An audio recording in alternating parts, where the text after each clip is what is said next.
What if everything you've been told about happiness is wrong? We're taught that life is all about finding the one, building relationships, and never being alone. They say being alone is sad. They say it's a sign that something is missing. But what if I told you the exact opposite is true? What if living alone is the greatest freedom you'll ever experience? Think about it. No compromises, no emotional roller coasters, no explaining why you need space. Just you, in full control of your life, your time, your peace. But here's the part no one talks about. Most people aren't afraid of being alone. They're afraid of facing themselves. They're scared of the silence because it forces them to confront who they really are without distractions. And that's where real growth begins. The ancient Stoics knew this secret. Marcus Aurelius, Epictetus, Seneca.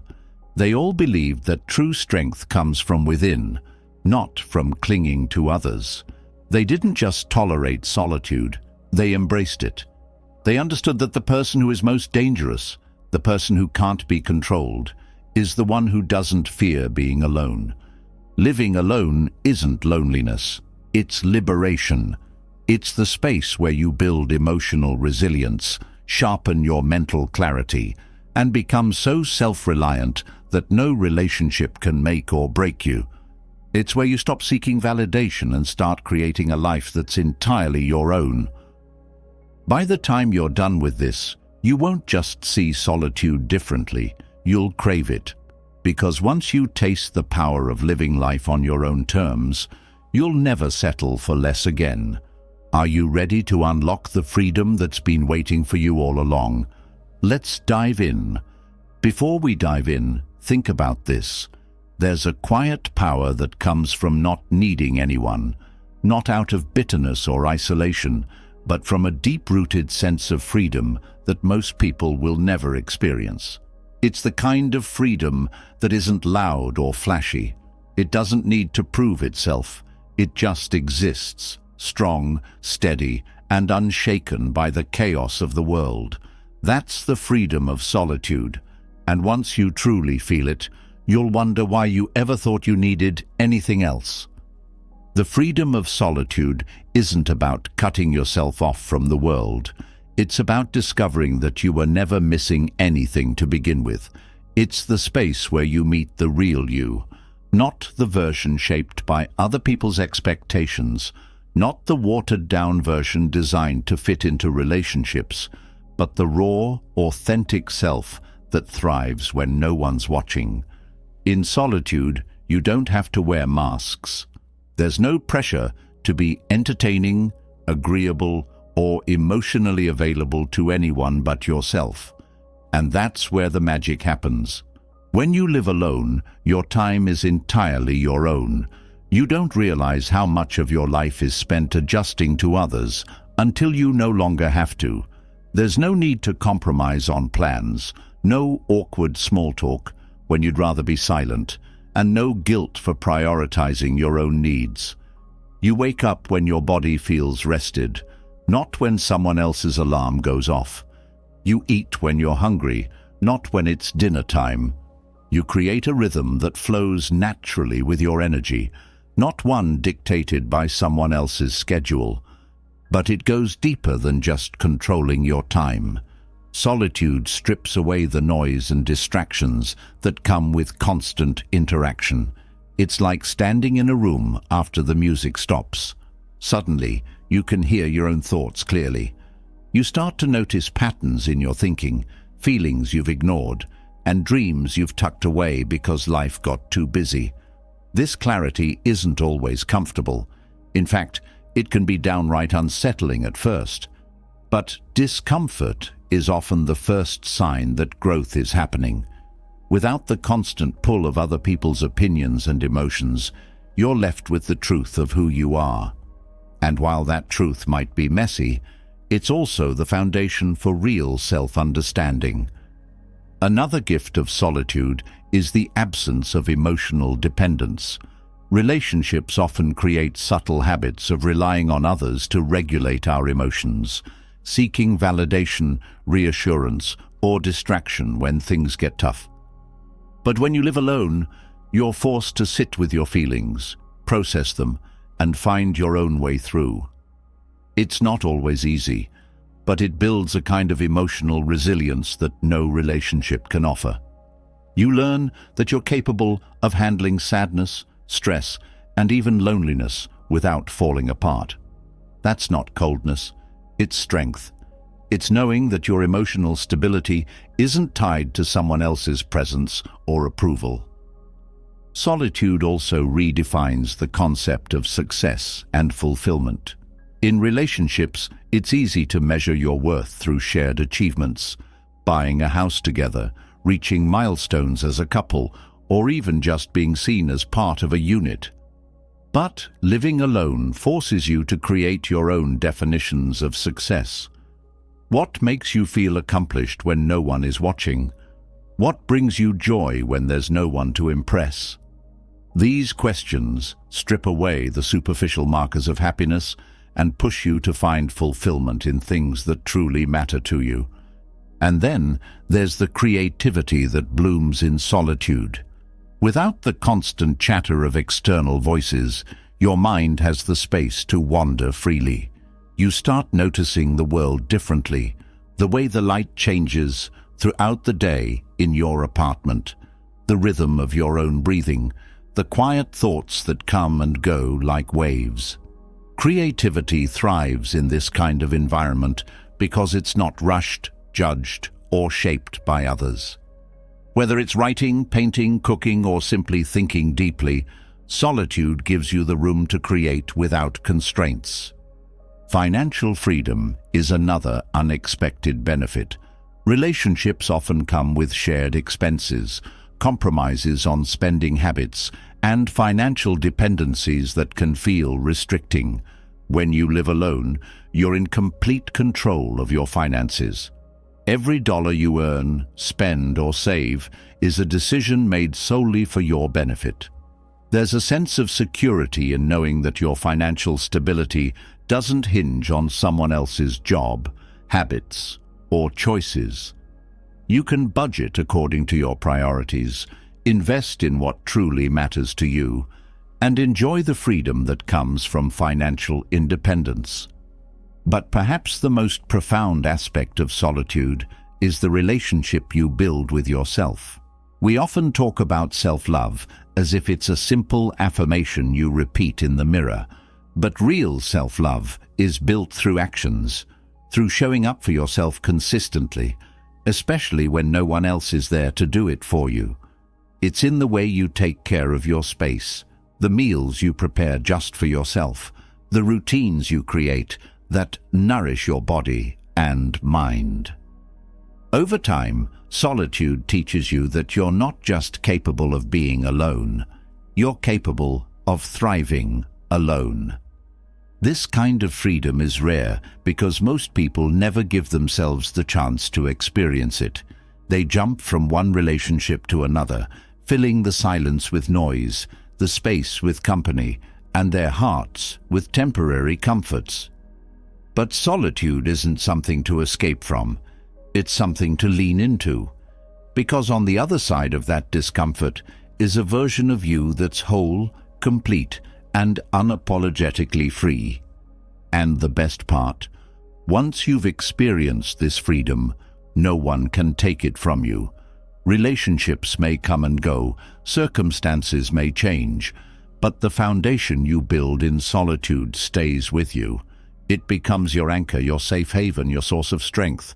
You're no longer afraid of losing people because you've already discovered the one person you can never lose, yourself.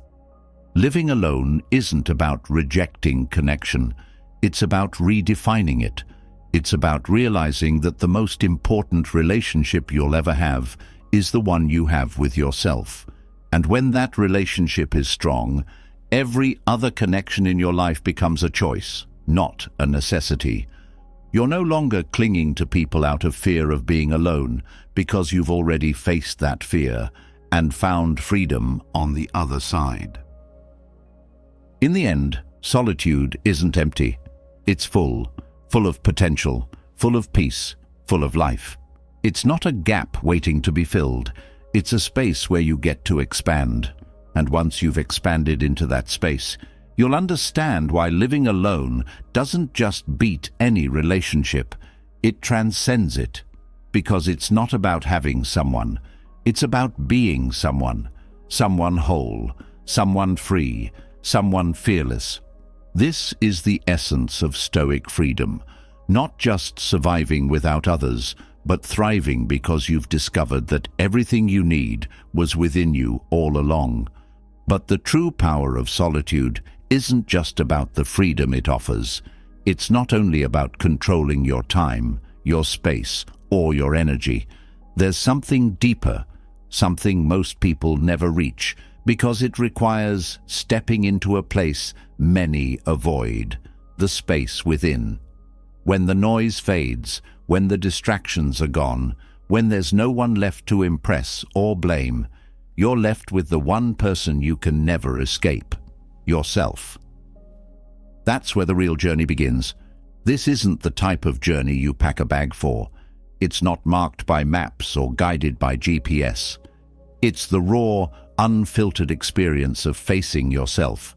And it's the most challenging and transformative journey you'll ever take. In solitude, there's no hiding. The walls that relationships and busy schedules build to shield you from your inner world start to crumble. At first, this can be unsettling. You begin to notice thoughts you've pushed aside for years, feelings you've buried under routines, and truths you've been too distracted to face. But discomfort is not the enemy. In fact, it's the first sign that you're getting closer to something real. It's the heat that forges resilience and the pressure that shapes growth. The Stoics believed that facing oneself was the foundation of wisdom, because you cannot master your life until you've mastered your mind. When you're alone, there's no one to validate your choices, no applause for your efforts, and no one to fill the silence with comforting words. This absence forces you to ask difficult questions. What do you believe in when no one's watching? What values guide your decisions when there's no external reward? These aren't questions that come with easy answers. They require honesty, vulnerability, and courage. The courage to sit with the parts of yourself that feel unfinished, uncertain, or even broken. And this is where solitude becomes your greatest teacher. In the quiet, you start to hear your own voice, not the one shaped by expectations or filtered through the lens of other people's opinions, but the voice that's been there all along, waiting to be heard. It's in this space that self-discovery happens, not through books, not through advice, but through the raw experience of being with yourself as you are, without judgment or distraction. The Stoics didn't just talk about self-awareness as a philosophical idea, they lived it as a daily practice. Marcus Aurelius, one of the most powerful men of his time, kept a journal, not to impress others, but to understand himself. He wrote not to teach, but to reflect. His words weren't meant for an audience, they were reminders to himself, raw and honest. That's the essence of facing yourself. It's not performative, and it's not for show. It's deeply personal, often messy, and profoundly liberating. In solitude, reflection becomes unavoidable. You start to notice patterns in your thoughts and behaviors. Maybe you realize you've been living on autopilot, making choices out of habit rather than intention. Maybe you uncover fears you've been avoiding, fear of failure, rejection, or even success. These realizations can be uncomfortable, but they're also the key to growth. You can't change what you refuse to see. Self-discovery isn't about finding something new. It's about uncovering what's always been there, hidden beneath layers of distraction.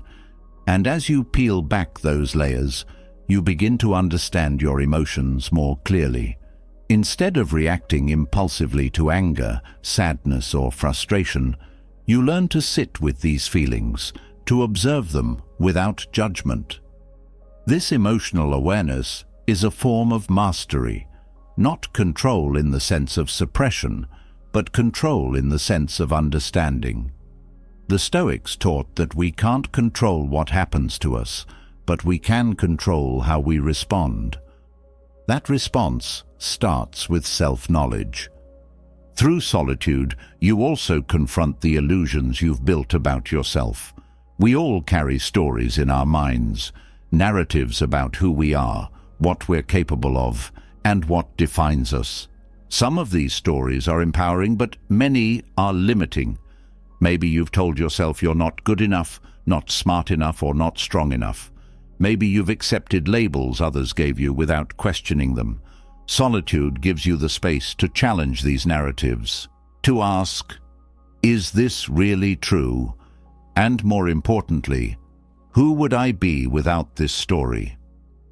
As you face yourself, you begin to separate your identity from your circumstances. You realize you're not your job, your relationship status, or your past mistakes. You're not the roles you play or the expectations you meet. Beneath all of that, there's a core self, unchanging, resilient, and whole.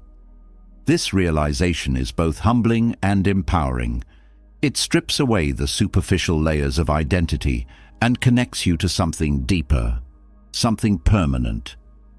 This connection to your true self fosters a sense of inner peace that doesn't depend on external conditions. It's not the fleeting happiness that comes from achievements or possessions. It's a steady, quiet contentment rooted in self-acceptance. You start to enjoy your own company, not because you've convinced yourself it's good enough, but because you've discovered it's more than enough.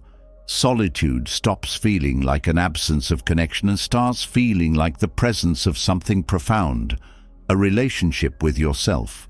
And this relationship changes everything. It shifts how you approach life, how you handle challenges, and how you interact with others. You stop seeking validation because you've already validated yourself. You stop fearing rejection because you're no longer rejecting parts of yourself. This isn't about arrogance or self-sufficiency to the point of isolation. It's about wholeness. When you face yourself fully, you realize that nothing outside of you can add to or take away from your worth. Facing yourself also reveals your purpose, not in the grand, dramatic sense of a life mission, but in the simple clarity of what matters to you. Without the noise of external opinions, your values become clear. You start living with intention, making choices that align with who you are, rather than who you think you're supposed to be. Life becomes less about achieving and more about experiencing, less about proving and more about being. This process isn't linear. There will be days when solitude feels heavy, when the silence feels overwhelming, and when self-reflection brings up more questions than answers. But that's part of the journey. Growth isn't always comfortable, and clarity doesn't always come quickly. The key is to stay present, to keep showing up for yourself even when it's hard. That's what the Stoics meant by resilience, not just enduring hardships, but engaging with them, learning from them, and emerging stronger. In the end, the Stoic journey of self-discovery and solitude isn't about reaching a destination. It's about cultivating a way of being, honest, present, and deeply connected to your own inner world. It's about realizing that the answers you seek aren't out there somewhere. They're within you, waiting to be uncovered. Solitude doesn't give you those answers. It gives you the space to hear them. And once you've heard them, truly heard them, you'll never see yourself or your life the same way again, because you'll know that the person you've been searching for has been with you all along. Not in the reflections of others, not in the roles you play, but in the quiet, undeniable truth of who you are when no one else is around. That's not loneliness, that's self-discovery. And it's the foundation for a life of freedom, purpose, and unshakable peace. When you finally face yourself, stripped of distractions and external noise, something profound happens. You begin to see things clearly, not just about who you are, but about what you truly need. And what you'll often find is that beneath all the layers of ambition, fear, and expectation, there's one thing your heart quietly longs for: peace. Not the temporary kind that comes from ticking off to-do lists or escaping on vacations, but a steady, unshakable calm that lives within you, unaffected by the outside world. That kind of peace isn't found through more connections, achievements, or possessions. It's found in the spaces where there's nothing left to prove and no one left to please. It's found in solitude. Living alone isn't just about having control over your schedule or space. It's about removing the constant need to compromise. Compromises that seem small at first, but slowly chip away at your inner calm. In relationships, whether romantic, familial, or even friendships, there's an unspoken negotiation happening all the time. What do I need to give up to keep this person happy? What part of myself do I have to mute to avoid conflict? How much of my peace am I trading just to maintain harmony? When you live alone, those negotiations disappear. There's no subtle tension lingering after an unresolved argument, no energy spent analyzing someone else's mood, no silent sacrifices made to keep the peace. Because the peace is already there. It's not something you have to work for. It's the natural state that surfaces when external demands fade away. Think about the mental space that opens up when you're not constantly managing other people's emotions. Relationships often require emotional labor, even the healthy ones. You're tuned in to shifts in tone, facial expressions, and body language, trying to navigate the complex dance of connection. But when you live alone, that bandwidth is freed. Your mind isn't cluttered with questions like, "Are they upset with me?" or "Did I say the wrong thing?" Instead, you have the clarity to focus on what truly matters to you, without the background noise of someone else's emotional landscape. This clarity brings a different kind of calm, the calm of knowing you're enough as you are. When you're alone, there's no performance. You don't have to be on all the time, trying to be funny, interesting, supportive, or attractive. You can just be. And in that being, you discover a version of yourself that doesn't need validation to feel worthy. This self-acceptance is like an anchor, grounding you even when life's external circumstances are chaotic. You realize that peace isn't something you find outside. It's something you uncover within. Without the need to compromise, you also experience the joy of living in alignment with your values. In shared spaces, whether physical or emotional, you often adjust your behavior to fit the dynamic. Maybe you suppress opinions to avoid tension or adopt habits that don't resonate with you just to maintain connection. But living alone allows you to create a life that reflects your authentic self. Every choice, from the way you decorate your space to how you spend your evenings, becomes an expression of who you are, not who you think you should be to fit into someone else's world. This authenticity breeds peace because there's no internal conflict between your actions and your values. You're not pretending, performing, or placating. You're simply living in alignment with your truth. And that kind of congruence is rare in a world that constantly pressures us to conform. It's a quiet rebellion against the idea that you need to be anything other than yourself to be happy. Another layer of peace comes from the absence of comparison. Relationships Even the healthiest ones can subtly trigger comparisons. Am I doing enough? Am I as successful, attractive or interesting as my partner, friend or sibling? These comparisons create a low-level anxiety that's easy to ignore when you're busy, but hard to escape entirely. In solitude, those comparisons lose their power. You're no longer measuring yourself against someone else's timeline, achievements, or expectations. You define your own success, your own happiness, your own worth.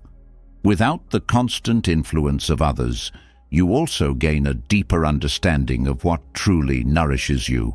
In relationships, it's easy to adopt habits or routines that aren't aligned with your needs simply because they're part of the shared experience. You might stay up late even though you value rest, or spend weekends in ways that drain you because it's part of the social contract. But when you live alone, every decision is intentional. You start to notice how certain activities affect your energy, how silence can be restorative, and how solitude isn't something to endure but to cherish. And let's talk about the absence of conflict. No matter how loving or understanding a relationship is, conflict is inevitable. Disagreements, misunderstandings, and emotional friction are part of human connection. While conflict can be a tool for growth, it also drains emotional energy. When you live alone, that constant potential for conflict disappears. There's no tension simmering under the surface, no emotional storms to navigate. The calm isn't conditional on someone else's mood or behavior. It's just there, steady and reliable. Living alone also removes the invisible pressure to perform in your own life. In relationships, people often feel the need to prove their value, whether it's through acts of service, emotional support, or personal achievements. Even if unspoken, there's often an underlying current of, am I enough for this person? When you live alone, that question dissolves. You are enough simply because you exist. There's no scoreboard, no silent competition, no emotional ledger keeping track of who's giving or receiving more. This shift in perspective creates a profound sense of inner freedom. You're no longer living reactively, adjusting your behavior based on someone else's needs or expectations. You live proactively, guided by your own inner compass. Decisions become clearer because they're not clouded by the need to consider how they'll affect someone else. This doesn't mean you become selfish or isolated. In fact, it often leads to deeper, more authentic connections, because you're engaging with others from a place of wholeness rather than need.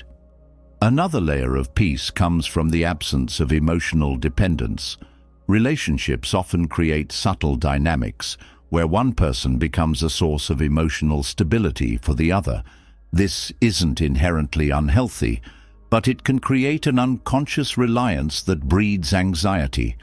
What if this person leaves? What if they change? When you live alone, you're forced to become your own emotional anchor.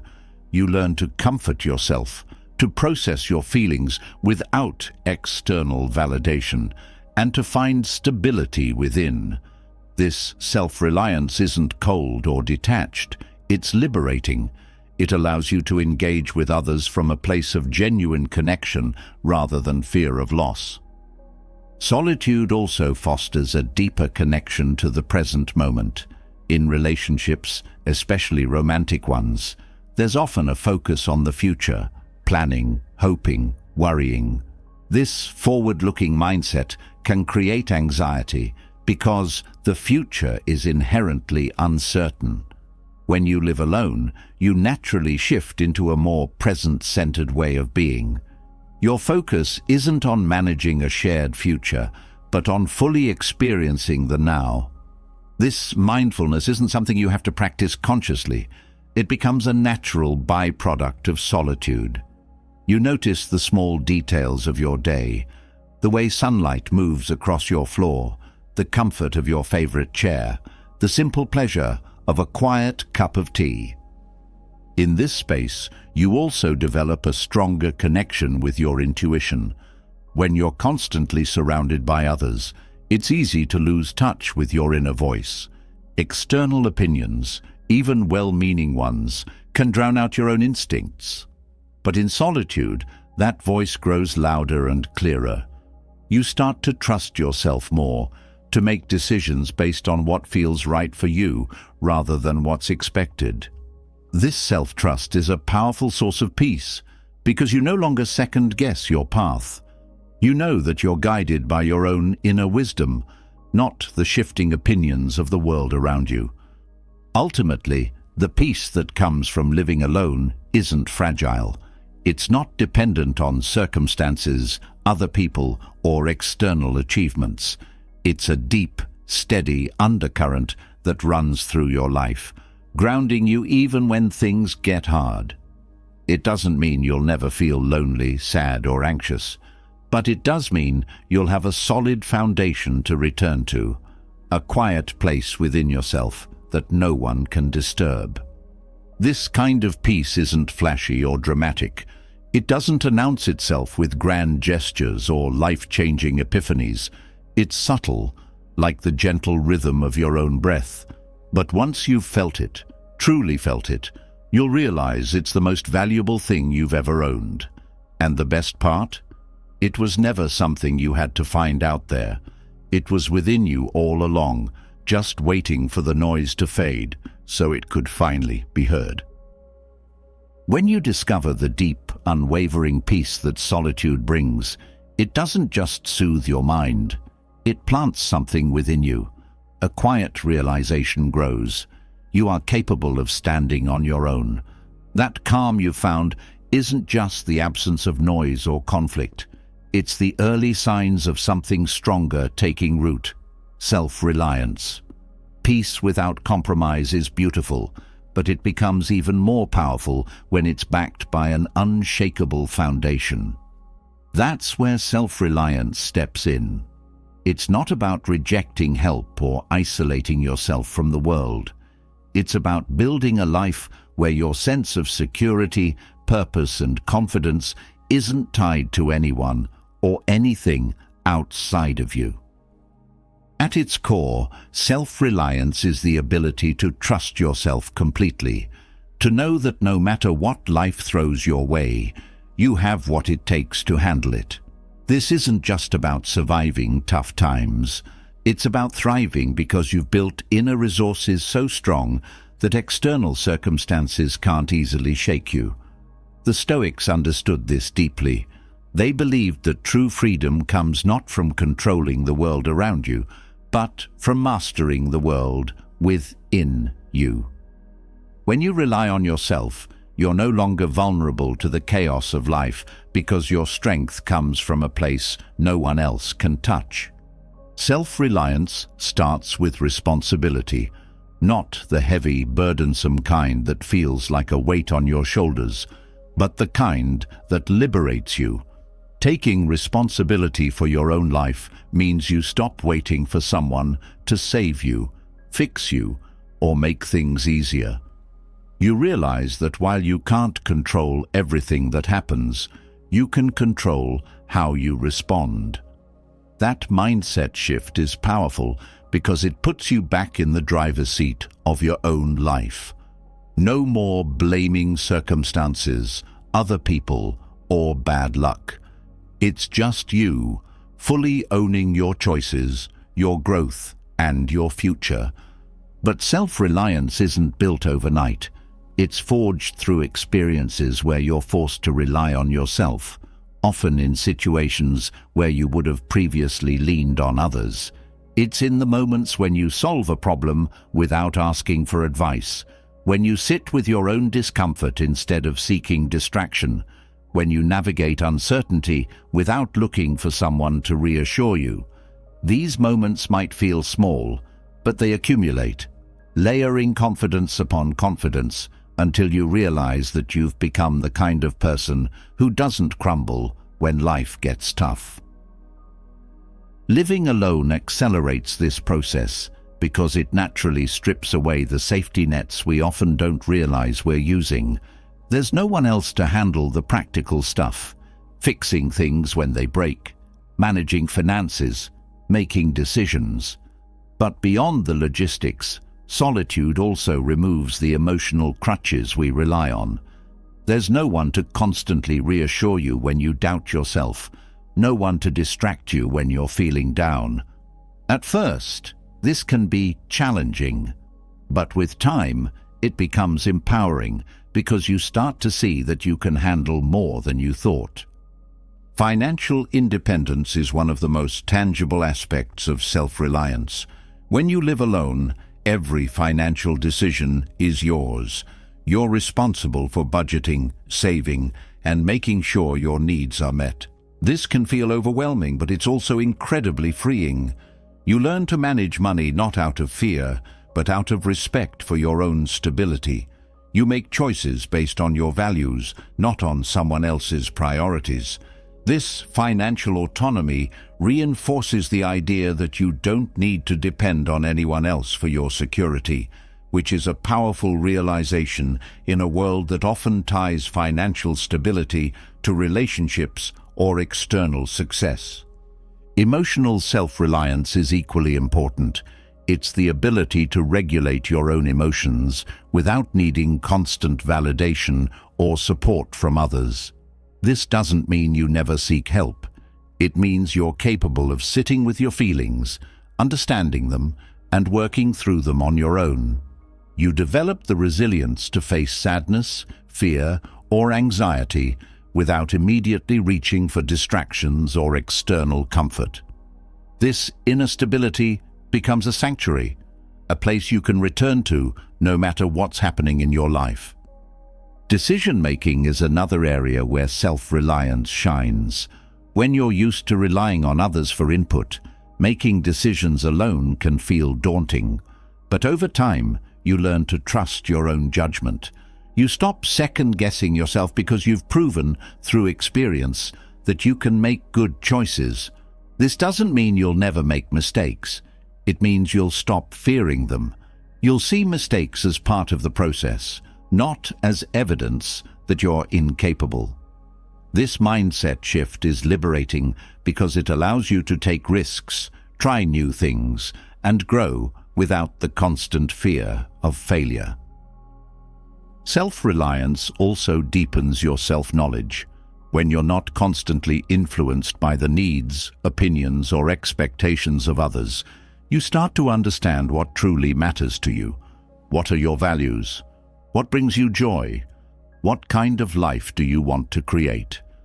These questions become easier to answer because you're not filtering your responses through someone else's lens.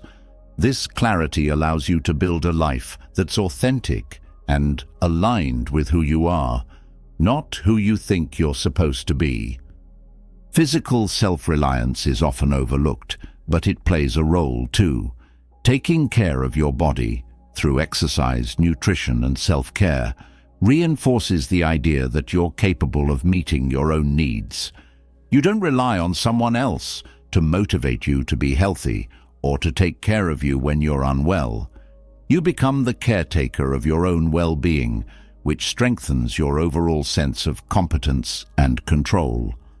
Another powerful aspect of self-reliance is the freedom it brings in relationships. When you're not dependent on others to meet your emotional or practical needs, your relationships shift from a place of need to a place of choice. You're not with someone because you're afraid of being alone, or because they provide something you can't give yourself. You're with them because you genuinely enjoy their presence. This dynamic creates healthier, more authentic connections because they're based on mutual respect and appreciation, not on dependency. Self-reliance also fosters resilience in the face of adversity.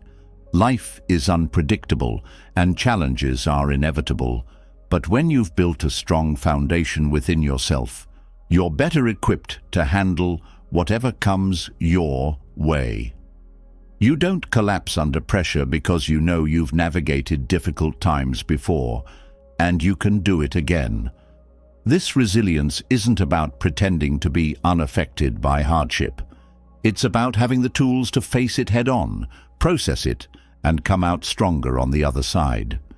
Spiritual self-reliance can be part of this journey as well, even if you're not religious. It's about having a connection to something greater than yourself, a sense of purpose, meaning, or inner peace that doesn't depend on external circumstances.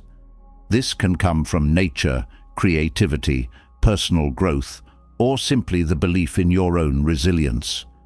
Whatever form it takes, this inner anchor provides a sense of stability that transcends the ups and downs of daily life. Living alone also teaches you to find fulfillment from within.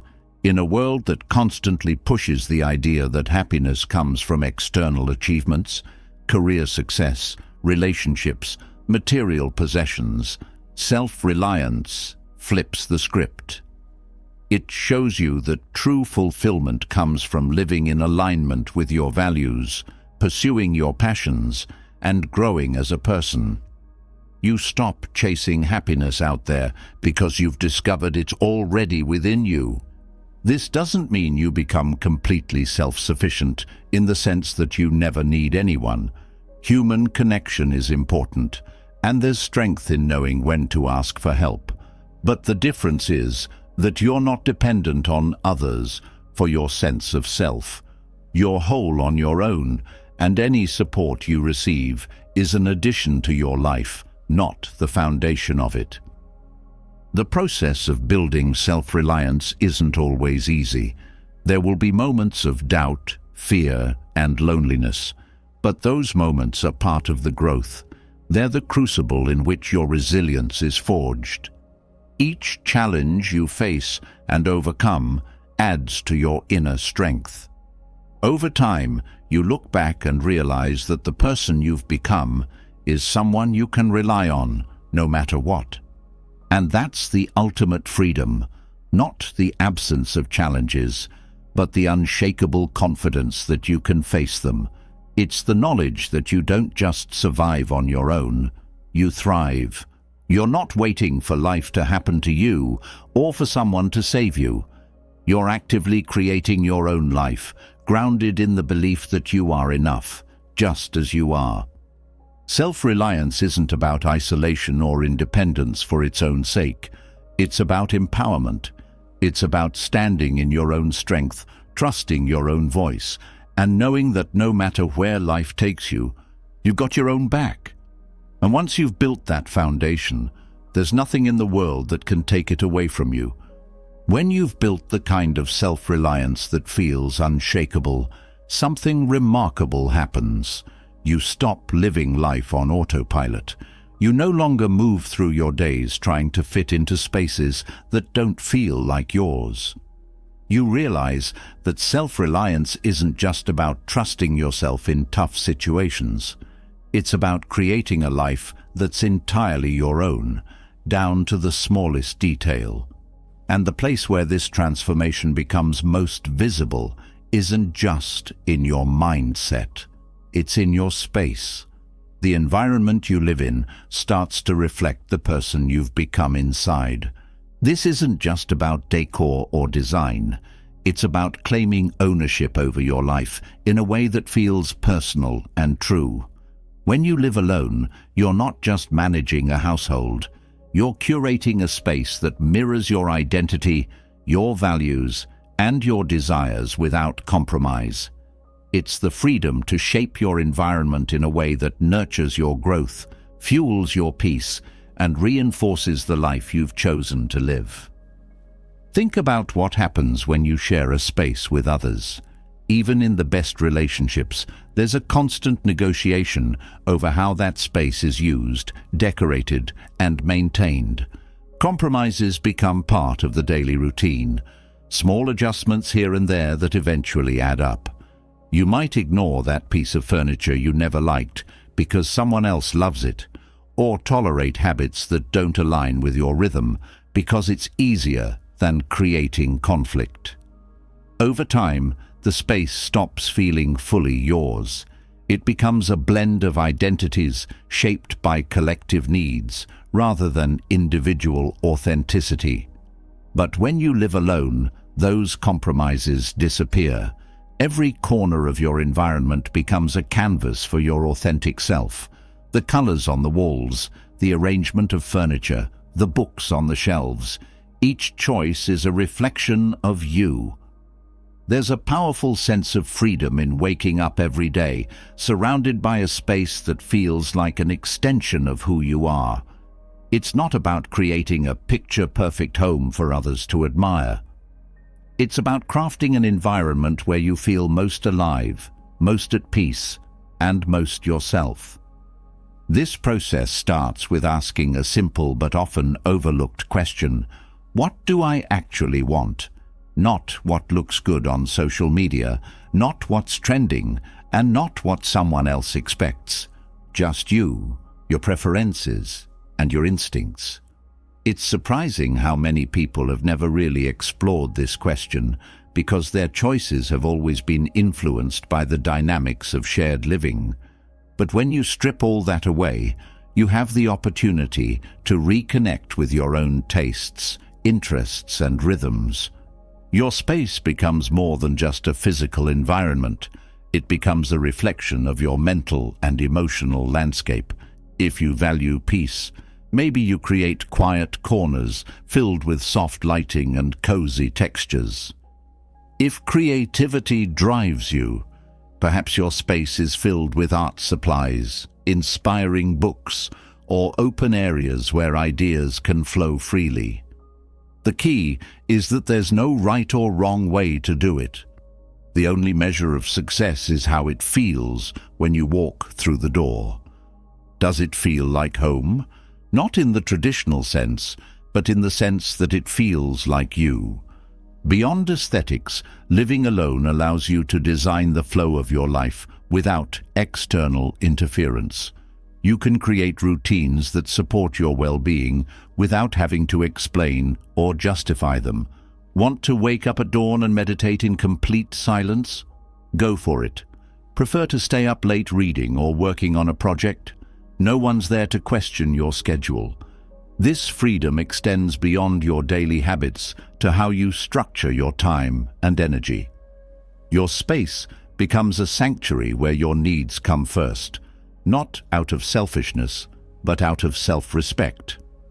This autonomy also fosters a deeper sense of mindfulness.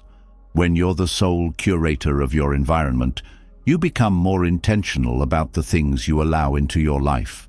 You start to notice how certain objects, sounds, and even colors affect your mood.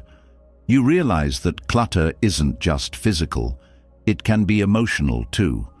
The items you keep around you either support your peace or disrupt it. Living alone gives you the clarity to recognize these patterns and the freedom to change them without negotiation. But creating a space that reflects your authentic self isn't just about adding things you love. It's also about removing what no longer serves you. This process can be surprisingly emotional. Sometimes we hold onto objects, habits, or even decor because they're tied to past identities, relationships, or expectations. Letting go of these things can feel like shedding old layers, liberating, but also a little unsettling. Yet, it's in this process of release that you make room for something new, a space that supports who you are now, not who you used to be. As you cultivate this environment, you'll notice that your space starts to influence how you feel about yourself. It's a feedback loop. The more your surroundings reflect your authentic self, the more grounded and confident you feel. This isn't about materialism or perfectionism. It's about alignment. When your external environment matches your internal values, there's a sense of harmony that's hard to describe, but impossible to ignore. Your space becomes a silent affirmation of your identity, a constant reminder that you're living life on your own terms. And here's the unexpected gift. When you create a life that reflects your authentic self, It changes how you show up in the world. You no longer feel the need to perform, to prove, or to pretend. You carry the energy of your space with you, calm, confident, and unapologetically you. This authenticity becomes magnetic, not because you're trying to attract attention, but because people are drawn to the rare energy of someone who's comfortable in their own skin. This doesn't mean your space or your life needs to be flawless. Authenticity isn't about perfection. It's about honesty. It's okay if your home is a work in progress because, in many ways, so are you. What matters is that it's a reflection of your journey, not a curated display for others. The chipped mug you love because it holds memories, the stack of books you're halfway through, the artwork that speaks to you even if no one else gets it. These are the things that make your space feel alive. They're markers of a life that's being lived, not just staged. Living alone also teaches you to find comfort in solitude because your environment becomes a companion in its own way. The quiet isn't empty. It's filled with your presence. You're not coming home to an absence. You're coming home to yourself. This shift in perspective transforms solitude from something to be endured into something to be celebrated. You realize that loneliness isn't about the absence of people. It's about the absence of connection to yourself, to your space, to your life. When those connections are strong, solitude feels expansive, not isolating. Your space becomes a mirror, reflecting not just who you are, but who you're becoming. It evolves with you, adapting to new insights, experiences, and phases of growth. There's freedom in knowing you can rearrange your furniture, repaint your walls, or completely reinvent your environment whenever you feel like it, without needing anyone's permission. This fluidity reminds you that you're not static either. You're allowed to change, to grow, to outgrow. Your space becomes a living testament to your personal evolution. And perhaps the most powerful realization is this: when you create a life that reflects your authentic self, you no longer seek external validation to feel whole. Your space holds the evidence of your choices, your values, and your growth. It's a sanctuary that doesn't just protect your peace, it amplifies it. You don't need someone else's approval because you've already given it to yourself in the quiet details of how you've chosen to live. This autonomy doesn't mean closing yourself off from others. In fact, it often leads to richer, more meaningful connections because you're engaging with people from a place of completeness, not need. You're not looking for someone to fill a void because there is no void. Your life is full of your own presence, your own purpose, your own authenticity. In the end, creating a life that reflects your authentic self isn't about having the perfect space. It's about creating an environment where you feel free to be exactly who you are, without compromise. It's about waking up every day in a space that feels like an extension of your soul, a place where your values, your passions, and your peace coexist effortlessly. And once you've experienced that, you'll never settle for anything less. Not in your space, not in your life, and definitely not in yourself. When you create a life that reflects your authentic self, something shifts deep within. It's not just about having control over your space or your routine. It's about the inner freedom that comes from no longer shaping your identity around the expectations of others. But there's an even deeper layer to this freedom, one that holds the key to true emotional strength, emotional independence. Because while living authentically gives you external freedom, emotional independence is what keeps you steady on the inside, no matter what's happening around you. Most people are taught to believe that emotional attachment is the ultimate goal. that love, connection, and belonging are about merging your emotions with someone else's, depending on them for comfort, validation, and happiness. But here's the truth. Relying on someone else for emotional stability is like building a house on shifting sand. It might hold up for a while, but eventually the ground will move.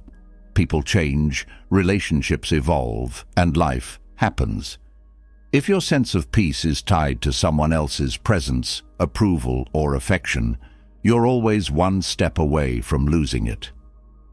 Emotional independence isn't about rejecting connection. It's about building a foundation so strong that you can enjoy relationships without being defined by them.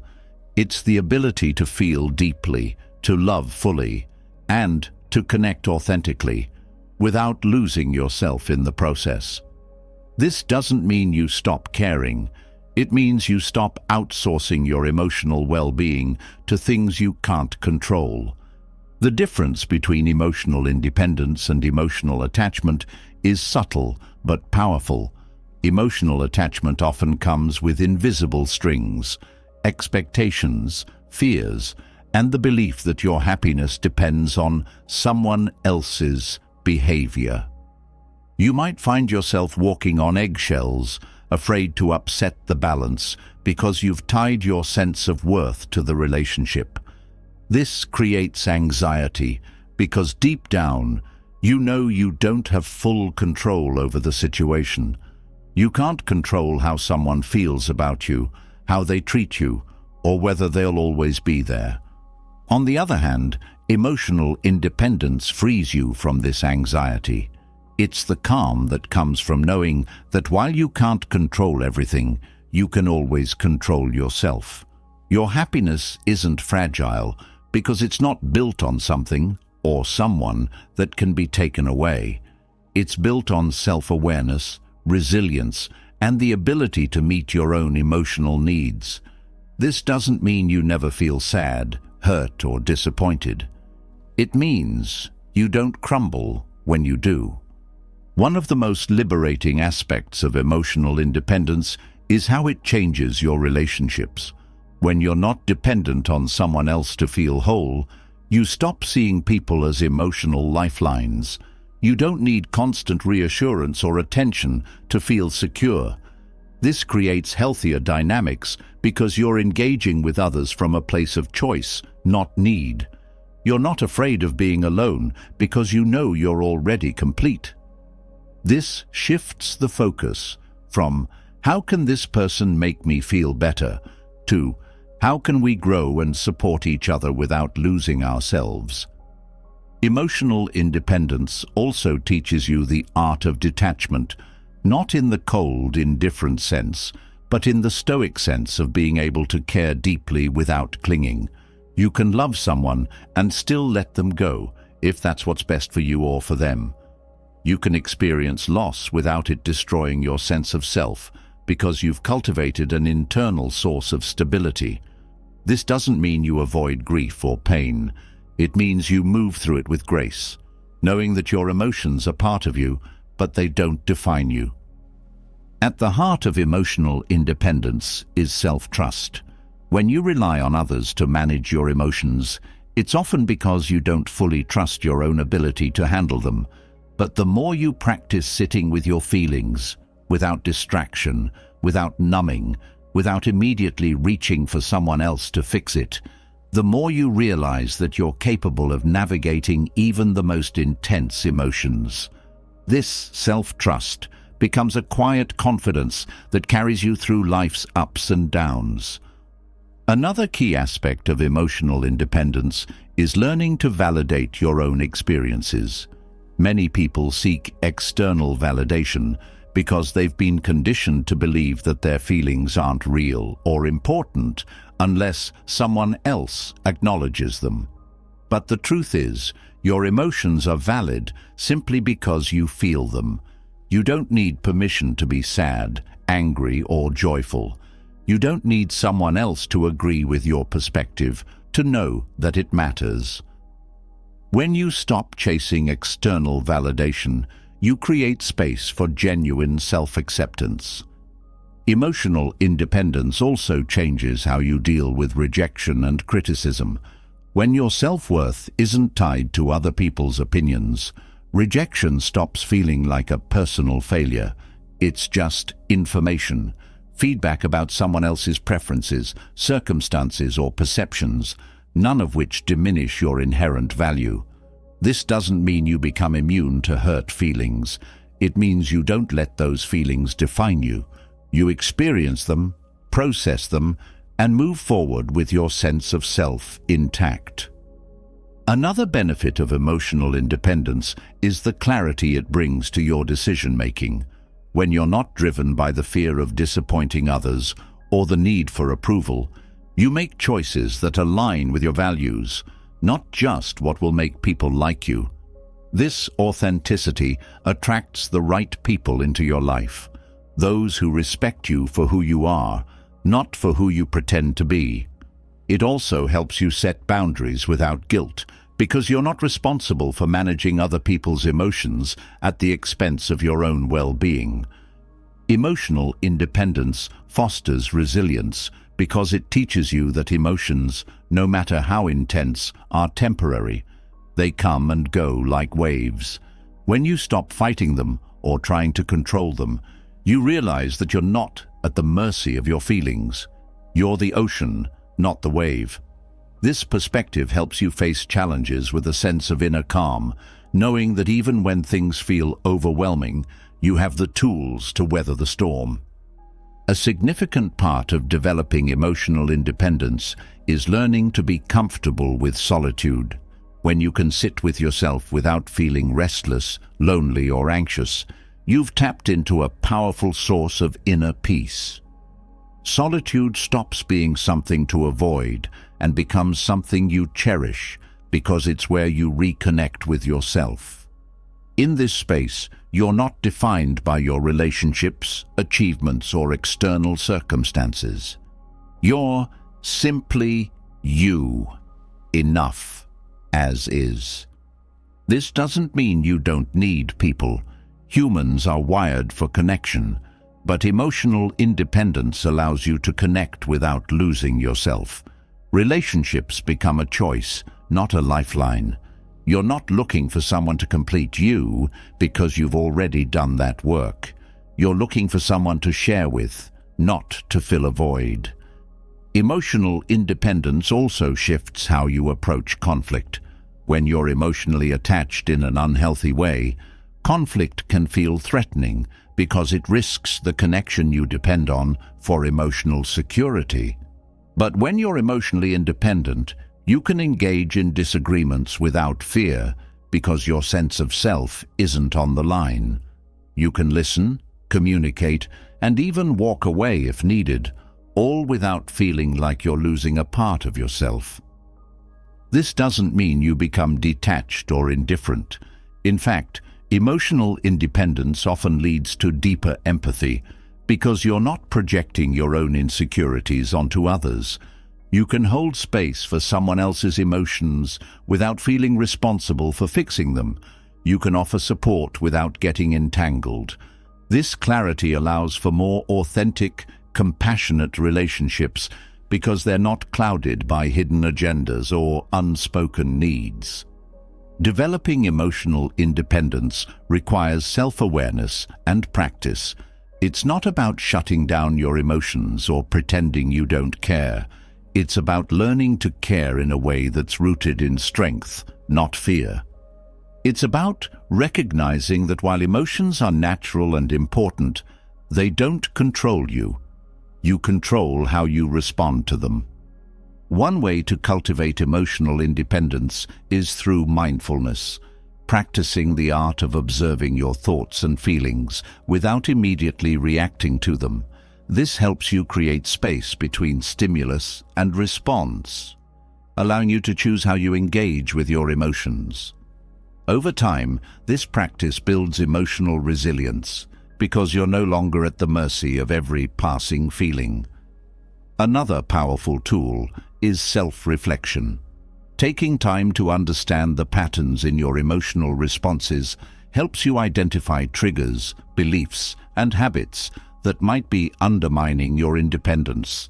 Journaling, meditation, or simply sitting quietly with your thoughts can reveal insights that help you break free from old emotional dependencies. Ultimately, emotional independence is about freedom. The freedom to feel deeply without fear, to connect without losing yourself, and to live authentically without needing constant reassurance from the outside world. It's the quiet confidence that comes from knowing that no matter what happens, you've got your own back. And once you've experienced that kind of freedom, you'll never want to give it up, because it's not just a way of managing emotions, it's a way of living, a life where you're whole, complete, and unshakably grounded in who you are, with or without anyone else. When you've built emotional independence, you no longer need external validation to feel secure. You've learned to stand on your own, manage your emotions, and find peace within yourself. But there's another layer to this journey, one that determines how you navigate life's countless decisions without the weight of external influence.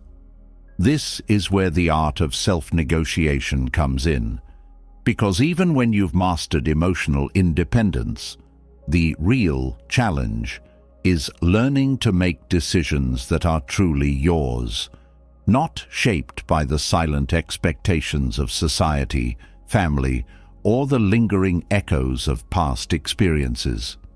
Self-negotiation is about having honest conversations with yourself.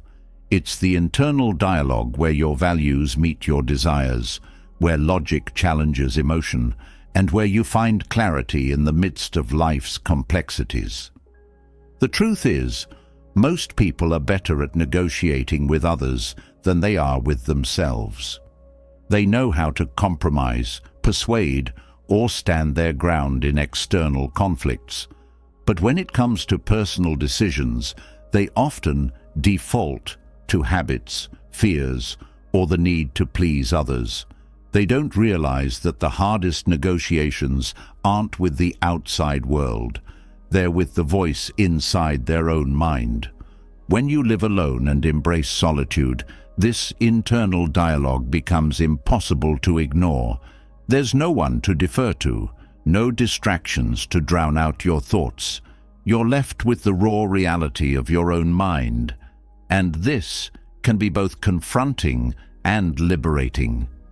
Self-negotiation forces you to take full responsibility for your choices, which means you can't blame anyone else when things don't go as planned. But it also means you get to own your successes fully, because they were born from decisions that were truly yours. The first step in mastering self-negotiation is self-awareness. You can't make clear decisions if you don't understand what drives you. Are you making this choice because it aligns with your values, or because you're afraid of disappointing someone? Are you pursuing this goal because it excites you, or because it fits into someone else's definition of success? Without self-awareness, it's easy to mistake external pressures for personal desires. You convince yourself that you want something because it's what you're supposed to want, not because it genuinely resonates with you. To develop this awareness, it's essential to create space for reflection. In solitude, you have the opportunity to sit with your thoughts without distraction. This doesn't mean overthinking every detail or getting stuck in analysis paralysis. It means observing your thoughts, noticing patterns, and questioning assumptions. Why do you believe this is the right path? What fears are influencing your decision? What would you choose if no one else's opinion mattered? These questions cut through the noise and bring you back to your own inner compass. Another critical element of self-negotiation is learning to balance emotion and logic. Many people swing to extremes. They either make impulsive decisions based solely on feelings, or they overanalyze to the point of inaction. The key is not to suppress emotion or dismiss logic, but to create a dialogue between the two. Your emotions provide valuable information about what matters to you, while your logic helps you evaluate the consequences and feasibility of your choices. Self-negotiation is about letting both voices be heard and finding a decision that honors both your heart and your mind. One technique that can be powerful in self-negotiation is reframing your internal dialogue. Instead of thinking in terms of should and have to, shift to choose to and want to. This simple change in language reminds you that you're the one in control. You're not a passive participant in your life. You're the one steering the ship. Even when circumstances are beyond your control, you still get to choose how you respond. This mindset shift can be incredibly freeing because it reinforces the idea that you are not a victim of your circumstances. You are the author of your story. Another important aspect of self-negotiation is recognizing when fear is disguising itself as logic. Fear is a master of disguise. It often shows up as practical concerns or rational thinking, convincing you to play it safe, avoid risks, or stick with the familiar. But growth rarely happens in your comfort zone. Part of effective self-negotiation is learning to identify when fear is holding the pen and deciding whether it deserves that power. This doesn't mean recklessly ignoring all risks. It means evaluating whether the fear is genuinely protecting you from harm or just protecting you from discomfort. Setting clear personal values is another foundation of strong self-negotiation. When you're clear on what matters most to you, decisions become easier because you have a framework to guide you. Your values act like a compass, pointing you in the right direction even when the path ahead feels uncertain. For example, if you value freedom, you'll likely make different career or relationship choices than someone who values security above all else. Without this clarity, it's easy to get lost in the opinions and expectations of others. One of the challenges of self-negotiation is dealing with internal conflict. It's normal to feel torn between competing desires, wanting stability but also craving adventure, seeking connection but needing independence. The goal isn't to eliminate these conflicts, but to understand them. What are these opposing desires trying to tell you? Often, they're not mutually exclusive. There's a way to honor both sides if you're willing to look deeper and find creative solutions. Another trap to watch out for is perfectionism. Many people delay decisions because they're waiting for the perfect choice, the one with no risks, no downsides, and guaranteed success. But that choice rarely exists. Part of self-negotiation is accepting that every decision comes with trade-offs. Instead of chasing perfection, focus on what's good enough based on your current priorities and information. This doesn't mean settling for less. It means recognizing that progress often matters more than perfection. Self-negotiation also involves setting boundaries with yourself.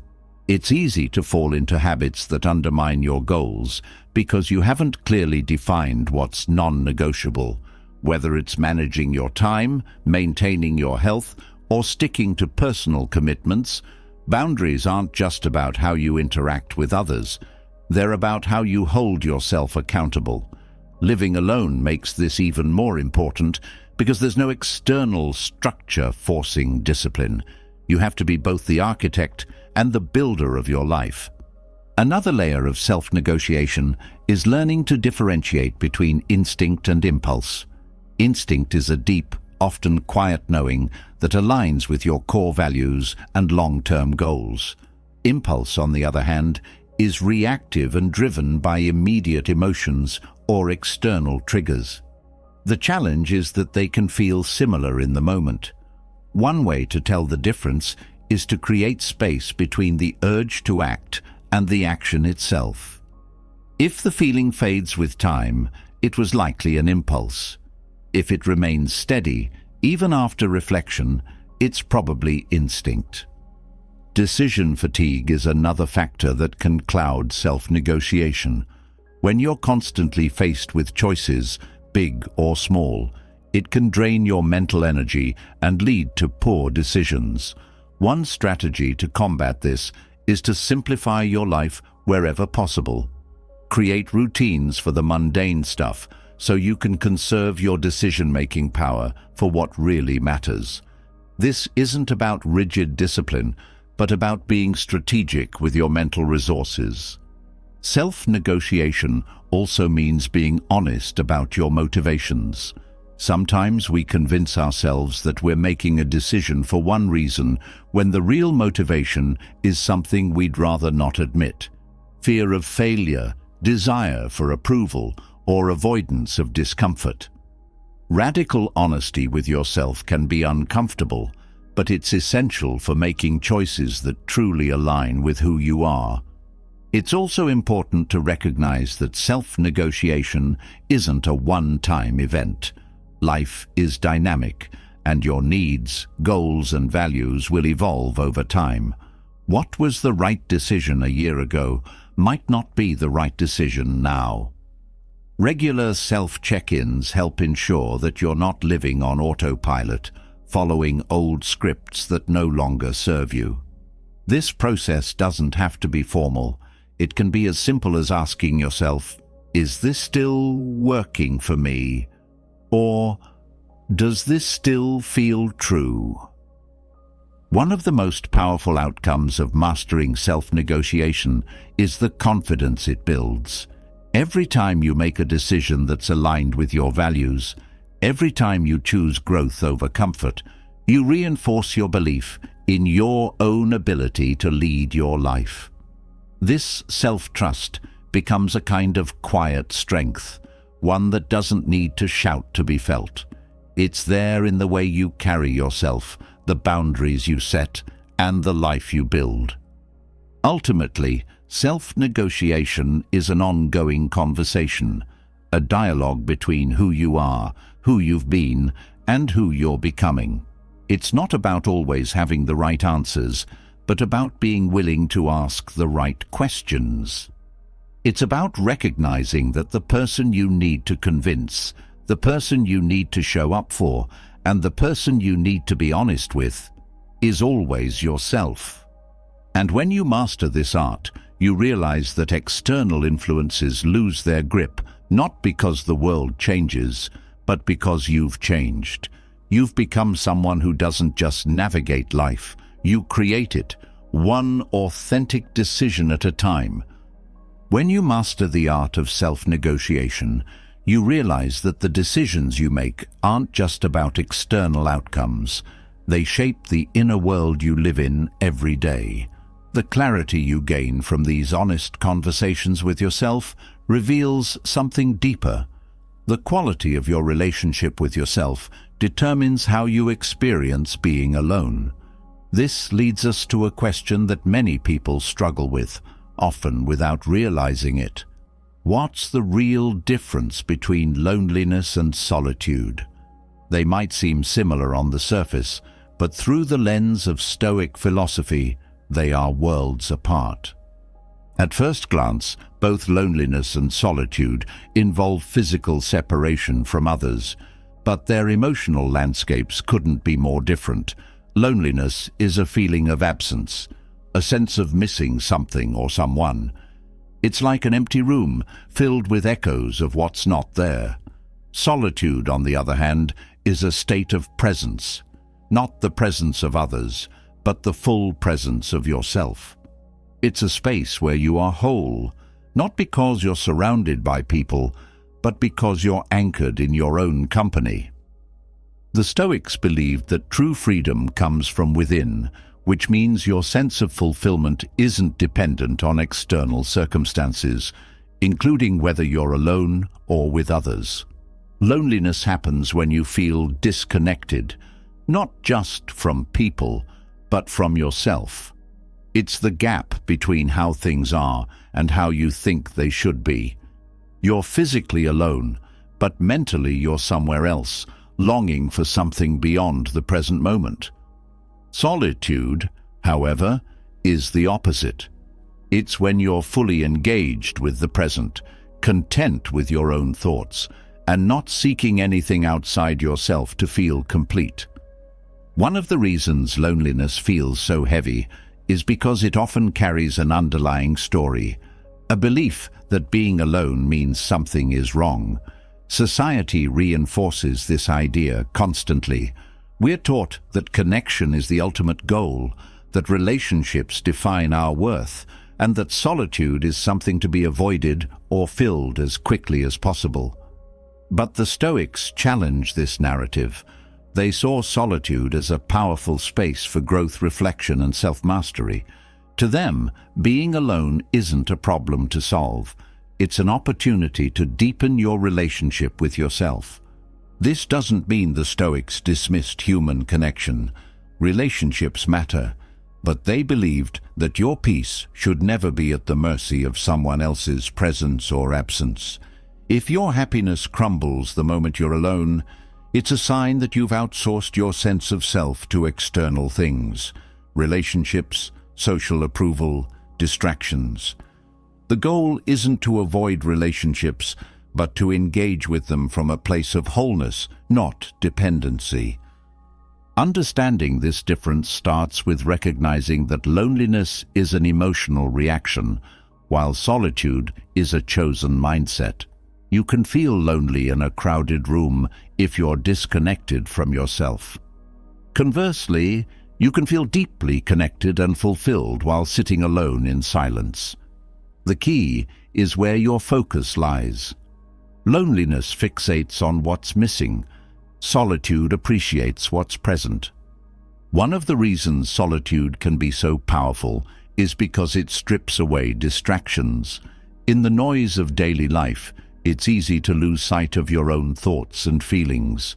You're constantly reacting to people, situations, notifications. Solitude offers a rare pause. It's a space where you can hear yourself think without external interference. This clarity is invaluable because it helps you reconnect with your values, desires, and priorities. It's not just about being alone physically. It's about creating mental space to process, reflect, and grow. But embracing solitude isn't always easy, especially if you're used to filling every quiet moment with noise. Whether it's social media, conversations, or constant activity, the initial discomfort of solitude often comes from facing the thoughts and feelings you've been avoiding. This is where the Stoic approach is so transformative. They taught that discomfort isn't something to run from, it's something to learn from. The unease you feel in solitude isn't a sign that something is wrong. It's a signal pointing to areas within yourself that need attention. When you sit with these feelings instead of numbing them, you start to see that loneliness isn't caused by the absence of others. It's caused by the absence of connection with yourself. This realization can be both liberating and confronting. It means that the cure for loneliness isn't found in other people. It's found in cultivating a richer inner life. This doesn't mean you never seek connection, but it shifts your focus from filling a void to sharing from a place of fullness. One of the most profound shifts that happens when you embrace solitude is that you stop fearing your own company. Many people stay busy not because they're productive, but because they're afraid of what might surface in stillness. They're afraid of their own thoughts, regrets, or insecurities. But when you face these things head-on, you realize they're not as overwhelming as you thought. They lose their power over you because you're no longer running from them. Solitude also teaches you that you are enough as you are. Without the constant feedback of others, approval, attention, validation, you're left to define your own worth. This can feel unsettling at first, But it's also where true confidence comes from. Not the fragile kind that depends on praise or recognition, but the quiet, steady kind that comes from knowing who you are, what you value, and what you stand for. Another key difference between loneliness and solitude is how they affect your relationship with time. Loneliness makes time feel heavy and slow. Minutes drag because you're focused on absence, on waiting for something to fill the void. Solitude, on the other hand, makes time feel expansive. You're not waiting for anything because you're fully engaged with the present moment. Activities that might seem mundane, reading, walking, reflecting, become meaningful because you're doing them with intention, not just to pass the time. The Stoics also believed that solitude is where true wisdom is cultivated. When you're constantly surrounded by noise, literal or metaphorical, it's hard to hear your own insights. But in solitude, your mind has the space to process experiences, question assumptions, and develop clarity. This doesn't mean isolating yourself indefinitely. It means valuing time alone as a necessary part of growth, like a field needs time to lie fallow before it can produce a new harvest. Another powerful aspect of solitude is that it strengthens your emotional resilience. When you're comfortable being alone, you're not afraid of it. You don't panic when relationships change or when social plans fall through because your well-being doesn't depend on external circumstances. This doesn't make you cold or detached. It makes you grounded. You can engage in relationships from a place of genuine connection, not from a fear of being alone. Solitude also fosters creativity because it allows your mind to wander without distraction. Some of the greatest works of art, literature, and philosophy were born from periods of deep solitude.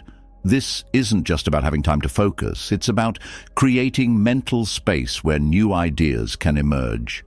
When you're not constantly consuming information or reacting to others, your mind has room to explore, imagine, and create. But perhaps the most beautiful gift of solitude is that it teaches you to be your own best companion. You stop looking for someone else to complete you because you realize you're already whole. This doesn't mean you never feel lonely. Loneliness is a natural emotion that can surface even in the most fulfilled life. But when it does, you know how to sit with it, understand it, and move through it without believing that something is wrong with you. The Stoics taught that external circumstances don't define your peace. Your mindset does. This applies to solitude as much as anything else. The question isn't, are you alone? The question is, how do you relate to your own company? When you cultivate a mindset that sees solitude as an opportunity rather than a punishment, you transform your experience of being alone. It becomes a sanctuary, not a prison. This shift doesn't happen overnight. It's a practice like any other form of personal growth. It starts with small moments, choosing to sit in silence instead of reaching for your phone, taking a walk without headphones, reflecting on your thoughts without judgment. Over time, these moments build a deeper sense of connection with yourself, one that doesn't waver based on who is or isn't around. And the irony is, the more comfortable you become with solitude, the richer your relationships with others become. You're not connecting out of neediness or fear of being alone. You're connecting from a place of authenticity and abundance. You don't lose yourself in relationships because you've already found yourself in solitude. In the end, loneliness is a feeling, but solitude is a skill. It's a mindset you can cultivate, a space you can return to, no matter what life throws your way. And through the Stoic lens, solitude isn't just the absence of others. It's the presence of you, fully, deeply, unapologetically you. When you finally understand the difference between loneliness and solitude, You realize how much power comes from being fully at peace with yourself. That kind of inner stability makes it clear. True freedom doesn't just come from emotional independence, it also comes from financial freedom. Because while emotional independence lets you stand strong in your own mind, financial freedom lets you stand strong in the world. It's the difference between making choices because you want to and making them because you have to. It's not about being rich. It's about having control over your life without needing to compromise who you are just to survive. Money affects every part of our lives, whether we like it or not. And when you rely on relationships for financial security, it creates invisible chains. Decisions influenced by someone else's approval, opportunities missed because you fear upsetting the balance, staying in situations you've outgrown because leaving feels too risky. But when you master your money, those chains break. You don't have to settle. You don't have to tolerate environments, people, or routines that drain you. You're free to walk away from anything that doesn't align with your values, because your survival doesn't depend on someone else's resources. Financial freedom isn't about having endless wealth. It's about having enough to meet your needs, support your goals, and create the life you want on your own terms. It's the confidence of knowing that you can cover your bills, manage emergencies, and invest in your future without needing to ask for help or sacrifice your autonomy. And the beautiful thing about financial freedom is that it doesn't matter where you start. It's not just for people with high-paying jobs or fancy degrees. It's for anyone willing to be intentional, disciplined, and strategic with their resources. The first step toward financial freedom is awareness. You can't control what you don't understand. A lot of people avoid looking closely at their finances because it feels overwhelming or uncomfortable. But ignorance is expensive. Every dollar you don't track, every habit you don't question, every assumption you don't challenge adds up over time. Financial freedom starts with getting brutally honest about where you are. What are your income sources? What are your expenses? Where is your money actually going? Not where you think it's going, but where it really goes. This clarity isn't about judgment or shame. It's about taking ownership. Once you have that awareness, the next step is creating a plan. Financial freedom doesn't happen by accident. It's built through intentional choices, day after day. That means setting clear goals, whether it's building an emergency fund, paying off debt, investing for the future, or simply creating enough cushion to feel secure. But goals alone aren't enough. You need systems to support them. Budgets, automatic savings, tracking tools. These aren't restrictive rules. They're tools that help you direct your money with purpose. A common barrier to financial freedom is the belief that you need more income to be secure, and while increasing your earnings can help, it's not the whole picture. It's not just about how much you make. It's about how you manage what you have. There are people with six-figure salaries who live paycheck to paycheck because they spend without intention. And there are people with modest incomes who build wealth because they're disciplined and strategic. The key isn't just earning more, it's making sure your spending aligns with your values and goals. One of the most empowering shifts you can make is to view money not as a source of stress or fear, but as a tool for freedom. Money isn't good or bad. It's neutral. It's a resource that gives you options. When you frame it this way, financial decisions become less about deprivation and more about empowerment. Saving isn't about denying yourself pleasure. It's about buying your own freedom. Budgeting isn't about restriction. It's about control.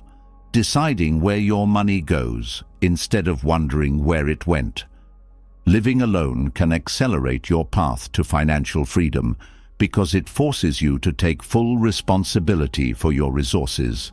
There's no safety net of a partner's income, no shared expenses to soften the blow if something goes wrong. At first, this can feel daunting, but it's also incredibly liberating because it shows you what you're capable of. When you manage your own money successfully, you build a kind of self-trust that spills over into every other area of your life. You stop seeing yourself as fragile and start seeing yourself as capable. One critical part of financial freedom is learning to differentiate between needs and wants.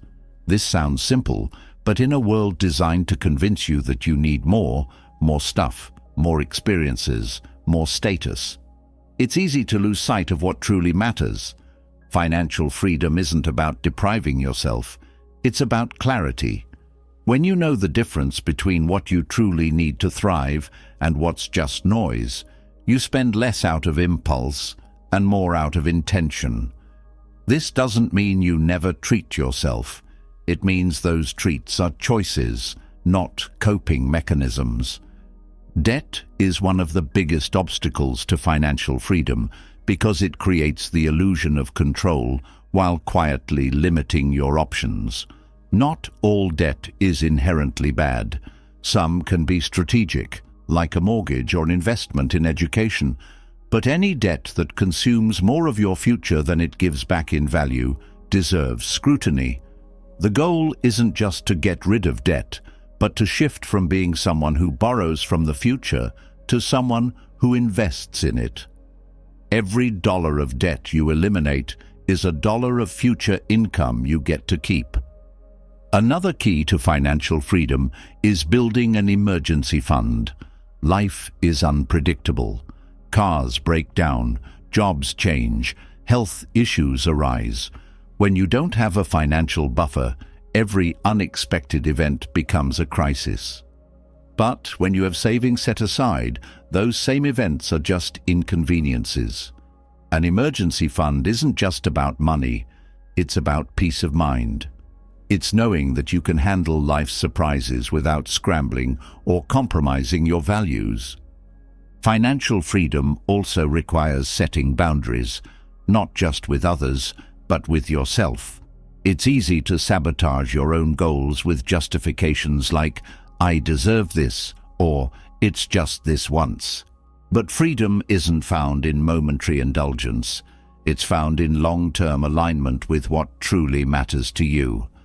This doesn't mean living a life of constant restriction. It means making decisions that reflect your values, not your impulses. It's about mastering your money habits so they support your goals instead of undermining them. One of the most overlooked aspects of financial freedom is mindset. If you believe you'll always struggle with money, that belief shapes your behavior. You might avoid learning about finances because you think you're just bad with money, or you might spend recklessly because you don't believe financial security is possible for you. These beliefs aren't facts. They're stories you've internalized. The good news is you can change them. Financial literacy isn't about being a math genius. It's about being curious, willing to learn, and open to new ways of thinking. Investing in yourself is another crucial part of financial freedom. This doesn't always mean spending money. It means allocating resources, time, energy, attention, to develop skills, knowledge, and habits that increase your capacity to earn, save, and grow. The more you invest in your own growth, the less dependent you become on external circumstances. Whether it's learning a new skill, improving your health, or deepening your self-awareness, these investments compound over time, just like financial ones. Diversifying your income is also a powerful strategy. Relying on a single source of income, like a job, can feel stable, but it's actually risky because your entire financial well-being hinges on one factor you can't fully control. Creating multiple income streams, whether through side projects, investments, or passive income gives you more security and flexibility. It's not about working yourself to exhaustion. It's about creating systems that support your freedom, even when you're not actively trading time for money. Financial boundaries in relationships are just as important. Money can be a source of tension, especially when it's tied to emotional obligations. Whether it's family, friends, or romantic partners, being clear about your financial limits is an act of self-respect. You don't owe anyone access to your resources simply because they expect it. Generosity is beautiful when it comes from abundance, but when it comes from guilt or fear, it creates resentment. True generosity respects both the giver and the receiver. One of the most liberating shifts in the pursuit of financial freedom is moving from a scarcity mindset to an abundance mindset. Scarcity focuses on what you don't have, leading to fear-based decisions. Abundance focuses on possibilities, believing that you can create, grow, and adapt. This doesn't mean ignoring real financial challenges. It means approaching them with the belief that solutions exist, that you're resourceful, and that setbacks are part of the process, not the end of the story. Gratitude also plays a role in financial freedom. It's easy to get caught up in what you don't have, especially when comparing yourself to others, but gratitude shifts your focus to what's already good in your life. This isn't about ignoring your goals or settling for less. It's about recognizing that contentment isn't something you buy, it's something you cultivate. When you're grateful for what you have, you spend less trying to fill emotional gaps with material things. Legacy thinking transforms how you view money. Financial freedom isn't just about your present comfort. It's about creating a life that aligns with your values, even beyond your lifetime. This doesn't mean you need to amass great wealth. It means considering how your financial choices impact your future self, your community, and the causes you care about. Legacy isn't just about what you leave behind. It's about how you live today. Financial freedom isn't a destination. It's a dynamic process. It's not about never worrying about money again. It's about having the tools, mindset, and habits to navigate life's financial ups and downs without compromising your autonomy or peace of mind. When you master your money, you don't just gain control over your bank account, you gain control over your life. And that's the ultimate freedom. When you've mastered your money and no longer rely on relationships to shape your financial decisions, something remarkable happens. You realize that freedom isn't just about having control over your finances. It's about having control over your time, your energy, and the flow of your day. The true luxury isn't money, it's autonomy. And this autonomy reveals itself most clearly in how you design your daily routine. That's where real power lies. In the quiet, consistent habits that shape your life without anyone else's influence. This is the joy of complete control, where every moment of your day is crafted with purpose. Most people live in reaction mode. They wake up and immediately respond to alarms, to messages, to the demands of work, family, and social obligations. Their schedules aren't designed, they're inherited from the chaos around them. But when you live alone and embrace solitude, you're free from that noise. You don't have to adjust your rhythm to match someone else's. You're not negotiating over shared responsibilities or compromising on how your time is spent. Every decision, from how you start your morning to how you wind down at night, belongs entirely to you. This freedom isn't just about doing whatever you want, whenever you want.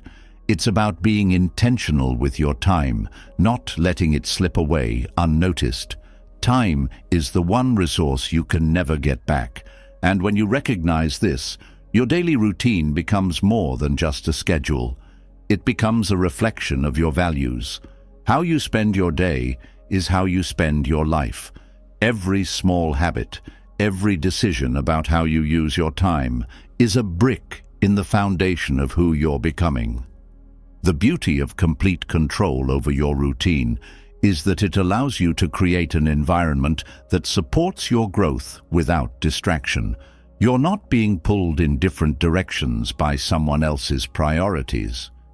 You can structure your day around what truly matters to you, whether that's personal development, health, creativity, or simply peace of mind. This isn't about rigid discipline for the sake of productivity.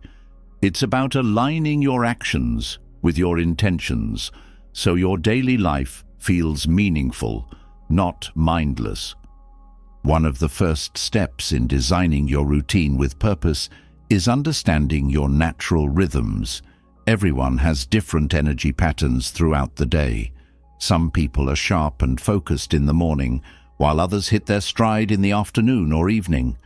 When you live alone, you're free to organize your time around these rhythms instead of forcing yourself into a structure that doesn't fit. This allows you to work when you're most productive, rest when you need it, and create a flow that feels natural rather than forced.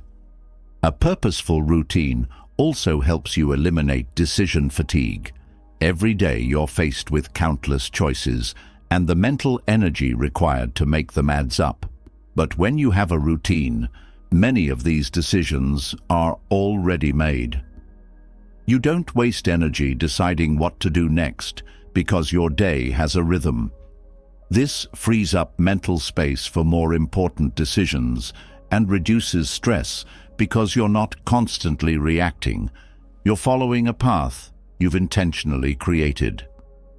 But designing a meaningful routine isn't just about optimizing productivity. It's about balance. It's easy to fall into the trap of thinking that every moment needs to be filled with activity. But true purpose comes from a mix of action and reflection. Incorporating periods of stillness, rest, and self-reflection into your day isn't laziness. It's essential. These moments create space for insight, creativity, and emotional clarity. They allow you to process your experiences instead of just rushing through them. Another key aspect of purposeful routines is the concept of keystone habits. These are habits that have a ripple effect, positively influencing other areas of your life. For example, exercising regularly doesn't just improve physical health. It boosts mood, increases energy, and enhances focus. Similarly, a simple habit like journaling can improve mental clarity, emotional regulation, and even decision-making. When you identify and focus on these keystone habits, your routine becomes more than a series of tasks. It becomes a system that supports your growth on multiple levels. The beauty of living alone is that you can experiment with your routine without worrying about how it affects anyone else. You can wake up early, stay up late, change your schedule as needed, and adjust based on what feels right for you. This flexibility is powerful because it allows you to stay aligned with your evolving goals and needs. You're not stuck in routines that no longer serve you just because they've become habits. You can adapt, grow, and reinvent your day whenever you choose. Designing your day with purpose also means being mindful of how you start and end it. Morning and evening routines set the tone for everything in between. How you begin your day influences your mindset, energy, and focus. A purposeful morning routine might include practices like meditation, exercise, or setting intentions for the day. It's not about cramming in activities for the sake of it. It's about grounding yourself before the demands of the day take over. Similarly, an intentional evening routine helps you wind down, process the day's events, and prepare for restful sleep. This could involve reflection, gratitude journaling, or simply disconnecting from screens to create a sense of calm. The goal isn't perfection, but presence, ending your day with awareness rather than letting it fade into mindless distraction. Another important element of a purposeful routine is protecting your time. It's easy to let external demands creep into your day, especially with constant digital connectivity. But when you control your routine, you have the power to set boundaries. This might mean designating specific times for checking emails, saying no to activities that don't align with your goals, or creating focus blocks where you're unavailable for interruptions. These boundaries aren't about isolation. They're about prioritizing what matters most to you. Mindful transitions between activities are also key. Most people rush from one task to the next without pausing to reset, but intentional transitions, like taking a few deep breaths, stretching, or reflecting briefly on what you've accomplished, help maintain focus and reduce stress. They create natural pauses that allow you to shift gears with clarity rather than carrying mental clutter from one task to the next. Incorporating micro moments of mindfulness throughout your day can transform even the most ordinary routines. This might mean paying full attention while drinking your morning coffee, noticing the sensations during a walk, or simply pausing to appreciate a quiet moment. These small acts of presence anchor you in the now, reducing anxiety about the past or future and enhancing your overall sense of well-being. A purposeful routine also helps you cultivate discipline, not the rigid, joyless kind, but the kind that frees you. Discipline isn't about forcing yourself to do things you hate. It's about creating habits that support your goals, so you don't have to rely on motivation alone. When your routine reflects your values, discipline feels less like a chore and more like an act of self-respect. You're not doing things because you have to. You're doing them because they're part of the life you've chosen to create. But it's important to remember that routines aren't set in stone. Flexibility is a form of resilience. Life is unpredictable, and clinging to rigid schedules can create unnecessary stress. The goal isn't to follow a routine perfectly, but to have a framework that guides you while allowing room for spontaneity and rest. This balance between structure and flexibility keeps your routine both effective and sustainable. Designing your day with purpose also means recognizing the importance of rest and recovery. Our culture often glorifies busyness, equating constant activity with productivity. But true productivity comes from cycles of effort and renewal. Rest isn't a reward you earn after working hard. It's a vital part of the process. Scheduling time to relax, recharge, and disconnect isn't indulgent. It's necessary for maintaining long-term well-being and performance. Another powerful practice is tracking your progress. This doesn't mean obsessively measuring every detail, but reflecting regularly on how your routine is serving you. Are your habits supporting your goals? Are you spending time on what truly matters, or are you slipping into autopilot? This kind of self-reflection keeps your routine dynamic and aligned with your evolving priorities. Your environment also plays a crucial role in shaping your routine. The spaces you spend time in influence your habits, often without you realizing it. A cluttered, chaotic environment can create mental noise, making it harder to focus and feel calm. In contrast, a clean, organized space supports clarity and intentionality. Simple changes, like creating a dedicated workspace, minimizing distractions, or adding elements that inspire you, can have a profound impact on how you experience your day. Another key to a purposeful routine is incorporating moments of gratitude. Taking time each day to acknowledge what you're thankful for shifts your focus from what's lacking to what's present. This simple practice fosters contentment, reduces stress, and strengthens resilience. Gratitude doesn't require grand gestures. It's about noticing the small, often overlooked details that add richness to your life. Connection with others, even in solitude, can also be part of a meaningful routine. This doesn't mean constant social interaction, but intentionally nurturing relationships that matter to you. Whether it's a regular phone call with a friend, a thoughtful message, or acts of kindness, these small connections create a sense of belonging without compromising your autonomy. Designing your day with purpose means embracing imperfection. Routines are tools, not tests of your willpower. Some days you'll feel energized and focused. Other days you might struggle to stay on track. That's okay. The purpose of a routine isn't to create a flawless schedule, but to build a life that feels aligned, authentic, and fulfilling.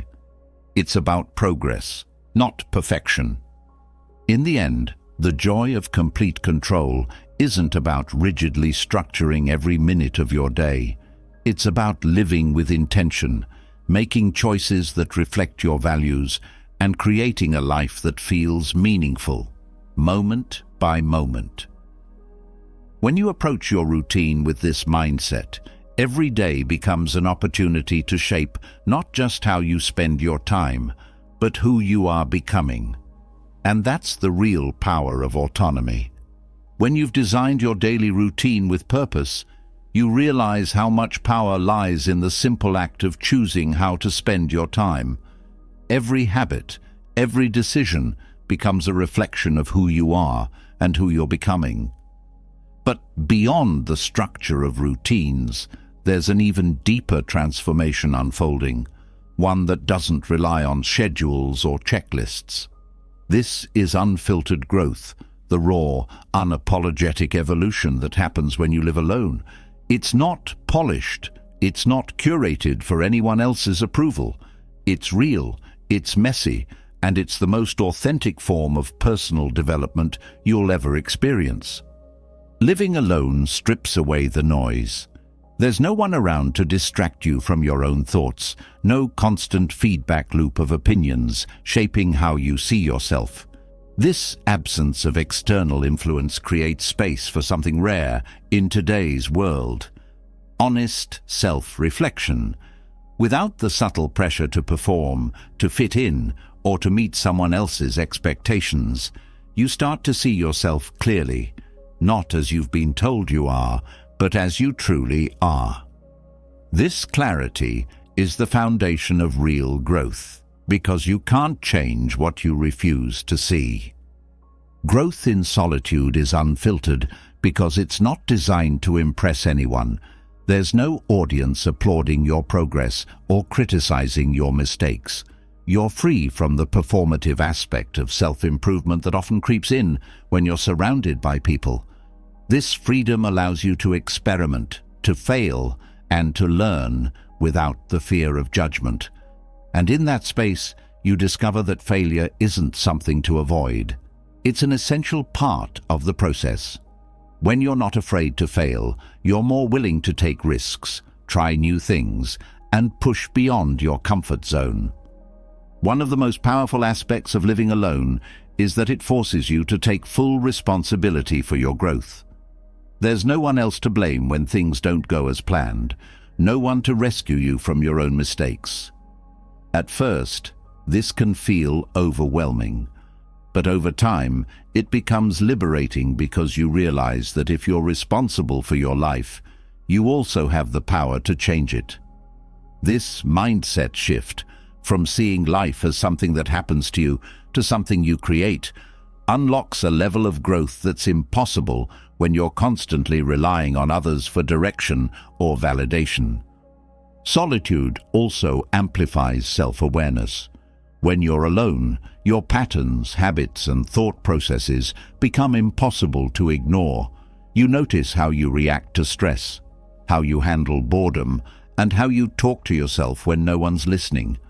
These observations can be uncomfortable, but they're also incredibly valuable. Awareness is the first step to transformation. You can't change behaviors or beliefs that you're not even aware of. Living alone turns the volume up on your inner life, making it easier to identify areas where you're stuck and where you're ready to grow. Another reason living alone accelerates growth is that it eliminates the crutch of distraction. When you're constantly surrounded by people, it's easy to avoid facing uncomfortable emotions or unresolved issues. Social interactions, entertainment, even casual conversations can become coping mechanisms, ways to fill the silence so you don't have to sit with your own thoughts.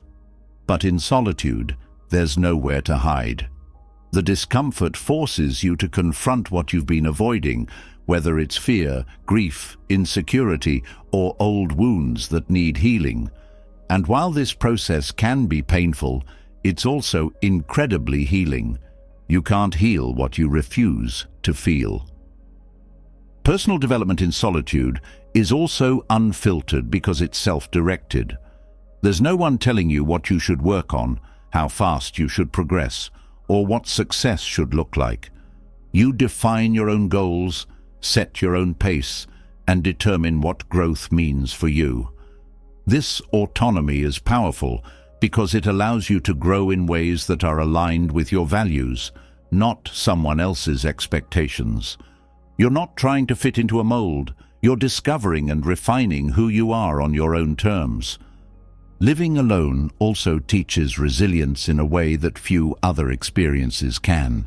When you're the only one responsible for your well-being, you learn to solve problems, manage stress, and navigate challenges without relying on external support. This doesn't mean you never ask for help, but it means you develop the confidence to trust your own abilities. Resilience isn't about never struggling. It's about knowing you can handle whatever comes your way. Every time you face a difficulty and come out the other side, you build a deeper sense of inner strength. Another aspect of unfiltered growth is the opportunity for deep introspection. In solitude, you have the time and space to reflect on your life in a meaningful way. You're not just skimming the surface, thinking about what's next on your to-do list. You're diving deep, asking big questions. Who am I? What do I want? What's holding me back? These aren't questions you can answer in a single moment of reflection. They unfold over time through layers of thought, experience, and self-discovery. And the answers you find are often surprising because they come from a place of raw honesty that's hard to access when you're constantly surrounded by noise.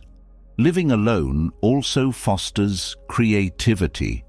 Without the constant input of other people's ideas, opinions, and expectations, your mind has the freedom to explore new possibilities. Creativity thrives in solitude because it's not constrained by the fear of judgment.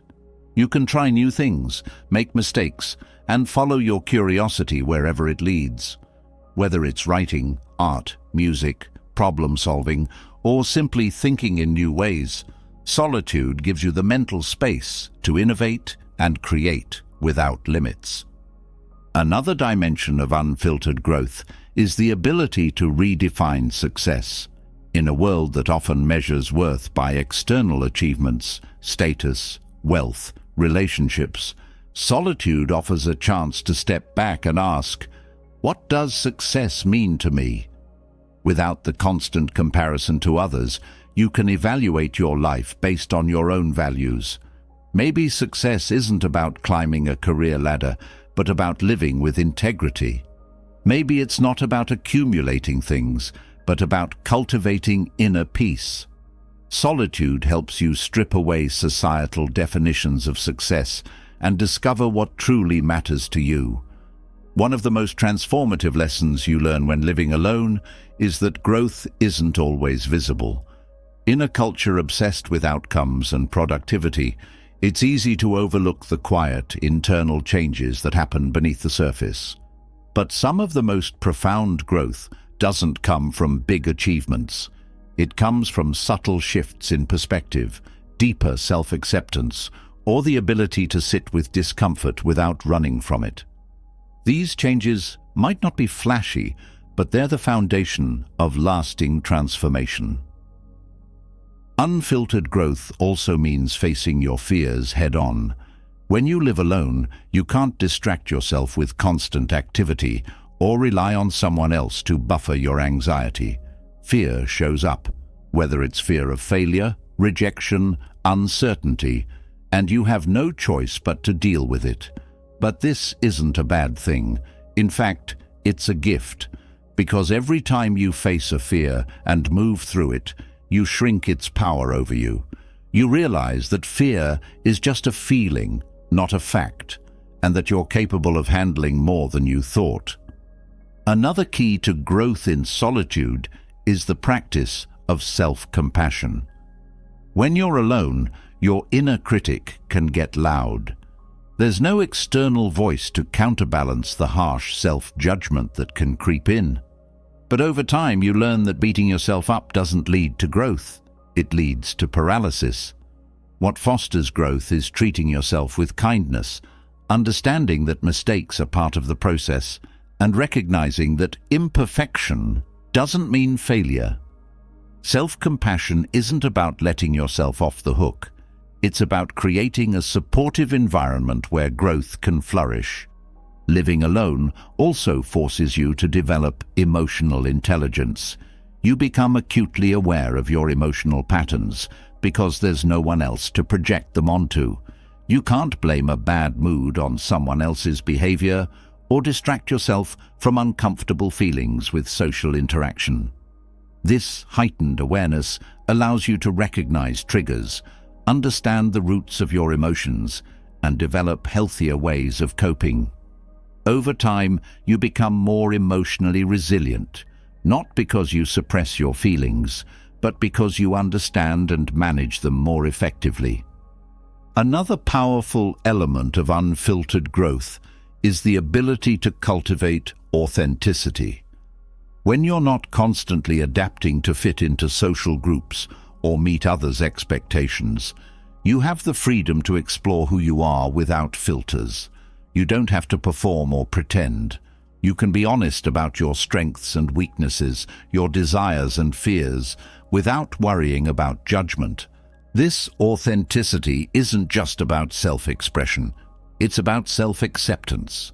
The more you embrace who you are, the less you feel the need to seek external validation. Solitude also accelerates growth because it allows you to focus deeply without distraction. In a world filled with constant noise, notifications, social media, endless to-do lists, deep focus is rare. But living alone creates an environment where you can immerse yourself in learning, creative projects, or personal development without interruption. This depth of focus leads to faster skill acquisition, greater insights, and more meaningful progress in whatever you choose to pursue. Another lesson from unfiltered growth is the realization that you are enough, just as you are.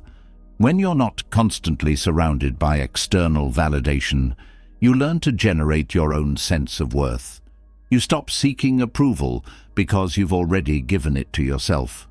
This doesn't mean you don't value relationships or feedback, but your self-esteem isn't dependent on them. You know who you are, what you value, and what you bring to the table, whether anyone else acknowledges it or not. Unfiltered growth in solitude teaches you that you are both the student and the teacher of your own life. There's no one else setting the curriculum. You get to choose what lessons you learn, what skills you develop, and how you grow. This autonomy is both a responsibility and a privilege. It means you have the power to shape your life, not based on what others expect, but based on what feels true to you. In the end, Unfiltered growth isn't about becoming someone new. It's about shedding the layers that were never really you to begin with. It's about returning to your authentic self, unshaped by the noise of the world, grounded in self-awareness, resilience, and purpose. And while the journey can be challenging, it's also the most rewarding path you'll ever walk, because it's yours alone. As unfiltered growth unfolds in solitude, you start to notice something profound. Beneath all the layers of personal development, beyond the routines, habits, and reflections, there is a quiet force shaping it all. Silence. Not the absence of noise, but the presence of stillness. It's in these silent moments that the deepest transformations occur. Silence isn't empty. It's full of answers. It's the space where your thoughts aren't competing with external distractions, where you can finally hear the voice that matters most, your own. We live in a world addicted to noise, constant notifications, endless entertainment, background chatter. It's easy to drown in the external without even realizing it. Most people fear silence because it feels uncomfortable, almost like something is missing. But in reality, silence isn't a void. It's a mirror.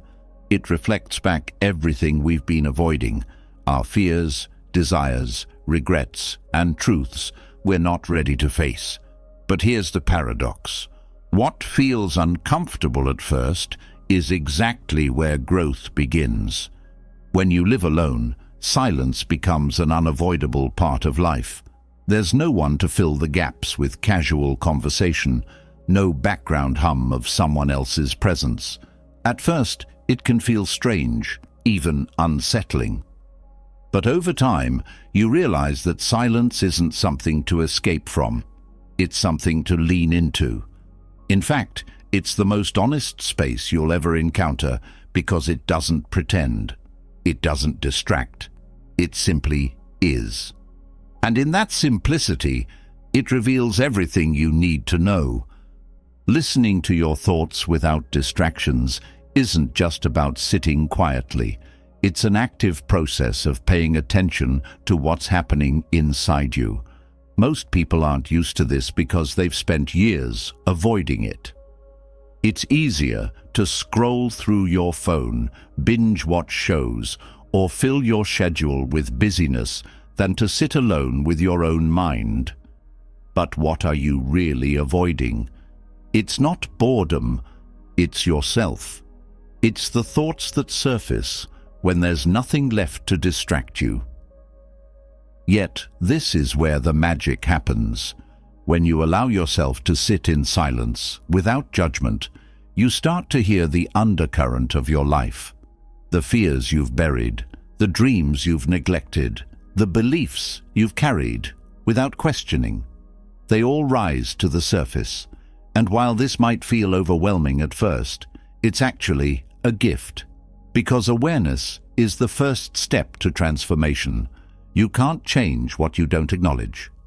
Silence also teaches you the art of observation, not just of your environment, but of your inner world. You begin to notice patterns, thoughts that repeat, emotions that linger, stories you tell yourself about who you are and what you're capable of. Some of these patterns are helpful, but many are outdated scripts you've inherited from past experiences or societal expectations. In silence, you can question them. Is this belief true? Does it serve me? Where did it come from? Without the noise of external validation, you're free to redefine your narrative. One of the most powerful realizations that comes from embracing silence is that thoughts are just thoughts. They're not facts. They're not permanent. They're not even always true. They're simply mental events, passing clouds in the sky of your mind. But when you're constantly distracted, it's easy to get caught up in them, to believe every negative thought or anxious worry as if it's reality.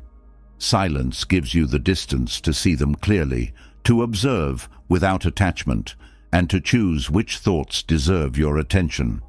Silence also creates space for clarity. When your mind isn't cluttered with external input, it has room to think deeply. This is why so many breakthroughs, creative ideas, problem-solving insights, moments of self-realization happen in silence.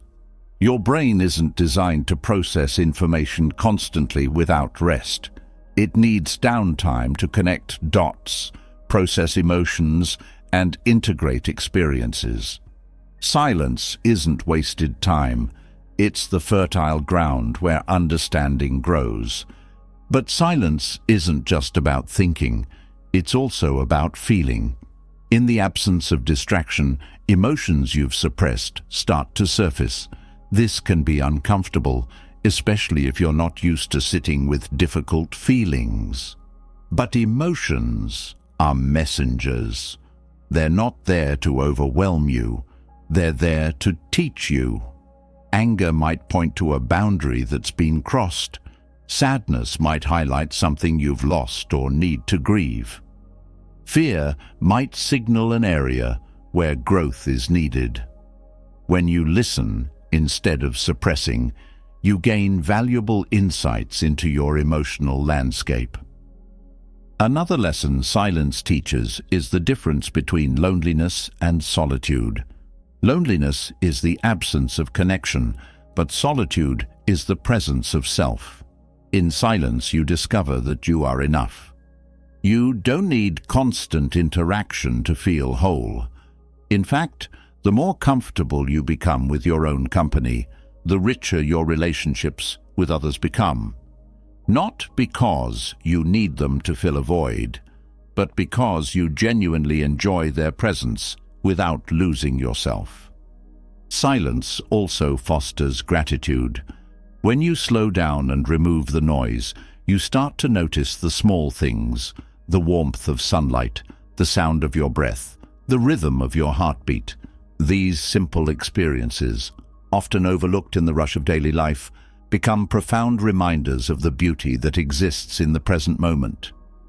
Gratitude doesn't always require grand gestures. Sometimes it's found in the quiet appreciation of being alive, here and now.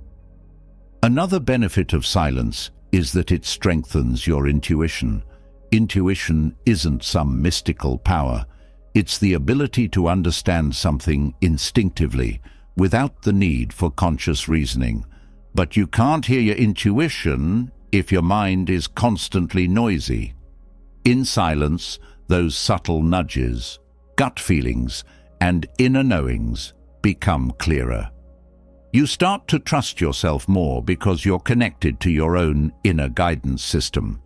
Silence also helps you develop patience. In a world obsessed with instant gratification, sitting quietly without immediate stimulation can feel challenging. But patience is a muscle that grows stronger the more you use it.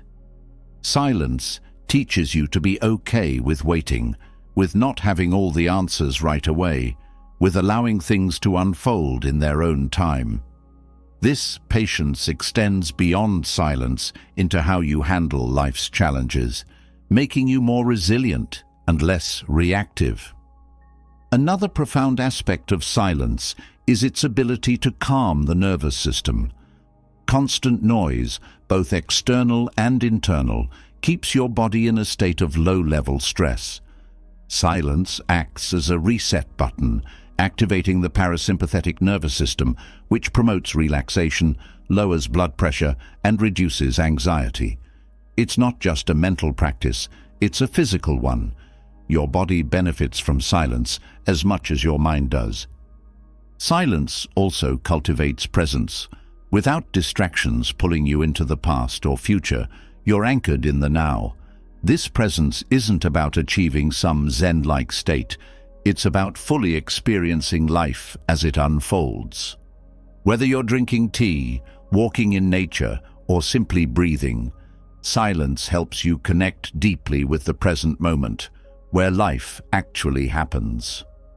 Another lesson from silence is that you don't have to respond to everything. In conversations, we often feel pressured to fill gaps with words, to react quickly, to prove we're engaged. But silence can be a powerful communicator. It allows space for reflection, for deeper understanding, for emotions to settle. In relationships, comfortable silence is a sign of genuine connection, where presence matters more than words. Silence also challenges your identity.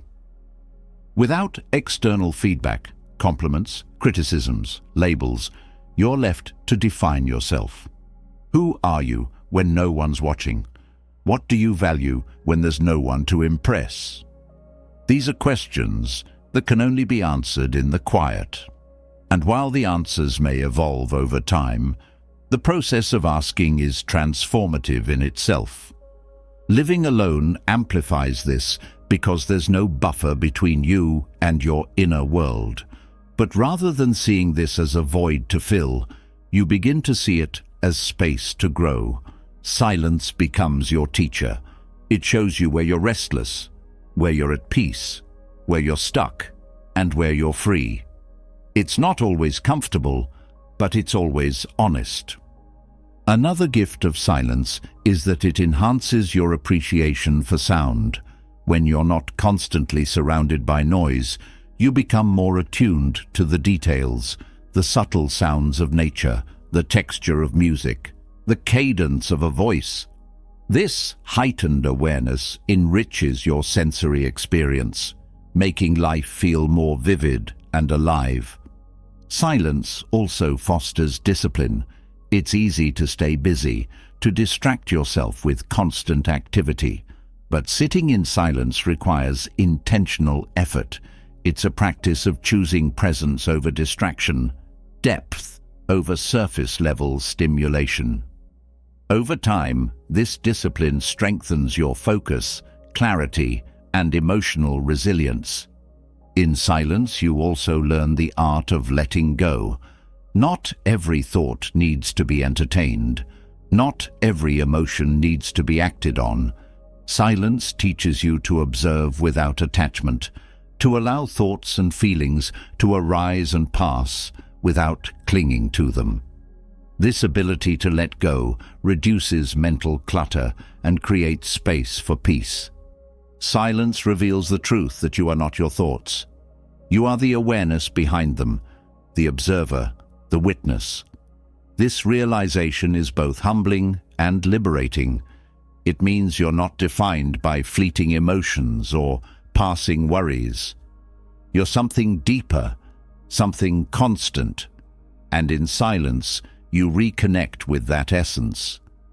The power of silence isn't about escaping the world. It's about engaging with it more fully. When you're comfortable with silence, you don't fear stillness. You don't fear yourself. You realize that silence isn't empty. It's the space where you meet yourself, where clarity emerges, where growth happens. And in that space, you discover that everything you've been searching for has been within you all along. As silence teaches you to sit with your thoughts without distraction, it reveals an even deeper truth. Your worth has never depended on anyone else's approval. When the noise fades, when there's no applause, no feedback, no external voices shaping your sense of self, you're left with a simple, powerful question. Who am I without validation? This question isn't meant to unsettle you, it's meant to free you, because thriving without validation isn't just possible. It's the key to unshakable self-worth. Most people spend their lives unknowingly tethered to the opinions of others. They measure their value by external markers, compliments, likes, promotions, relationships, social status. It's like standing in front of a mirror that only works when someone else is holding it. But what happens when no one's there to reflect back an image? Who are you then? This is where true self-worth begins, not in how others see you, but in how you see yourself when no one's watching. Living alone accelerates this realization because it strips away the constant feedback loop. There's no one to validate your choices, no audience to perform for, no external metric to define your success. At first, this can feel unsettling. Without those familiar signals, you might wonder if you're doing enough, being enough, or if your efforts even matter. But over time, you discover something extraordinary. Self-worth doesn't need an audience. It's not something you earn through achievement or approval. It's something you own simply because you exist. The problem with seeking validation is that it's a moving target. When your self-esteem is built on external approval, it's fragile. One criticism can shatter it, and even praise loses its power over time because you're always chasing the next hit, the next nod of approval, the next sign that you're enough. It's exhausting because no amount of validation can fill the void that comes from not validating yourself. It's like pouring water into a bucket with a hole in the bottom. No matter how much you add, it never feels full. So, how do you build self-worth from within?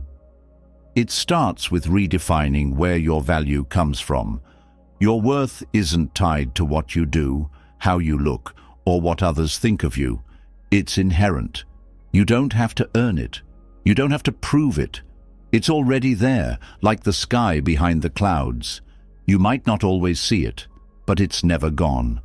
The work isn't about creating self-worth. It's about uncovering it, peeling back the layers of doubt, comparison, and external noise that have covered it up. One of the first steps in this process is self-acceptance, not the polished Instagram-worthy version, but radical, honest acceptance of all parts of yourself, the strengths and the flaws, the triumphs and the mistakes, the parts you're proud of and the parts you'd rather hide. Self-acceptance doesn't mean you stop growing or improving. It means you stop tying your worth to your performance. You can want to change and still be enough as you are. Growth becomes a choice, not a condition for self-love. Another key to thriving without validation is learning to validate yourself. This isn't about empty affirmations or forcing positivity. It's about acknowledging your own efforts, recognizing your own progress, and celebrating your own wins, big or small, without waiting for someone else to notice. Think about it. When was the last time you genuinely appreciated yourself without needing external confirmation? When you start doing this regularly, you realize you're capable of giving yourself the encouragement, recognition, and support you've been seeking from others. A powerful practice in this journey is self-reflection.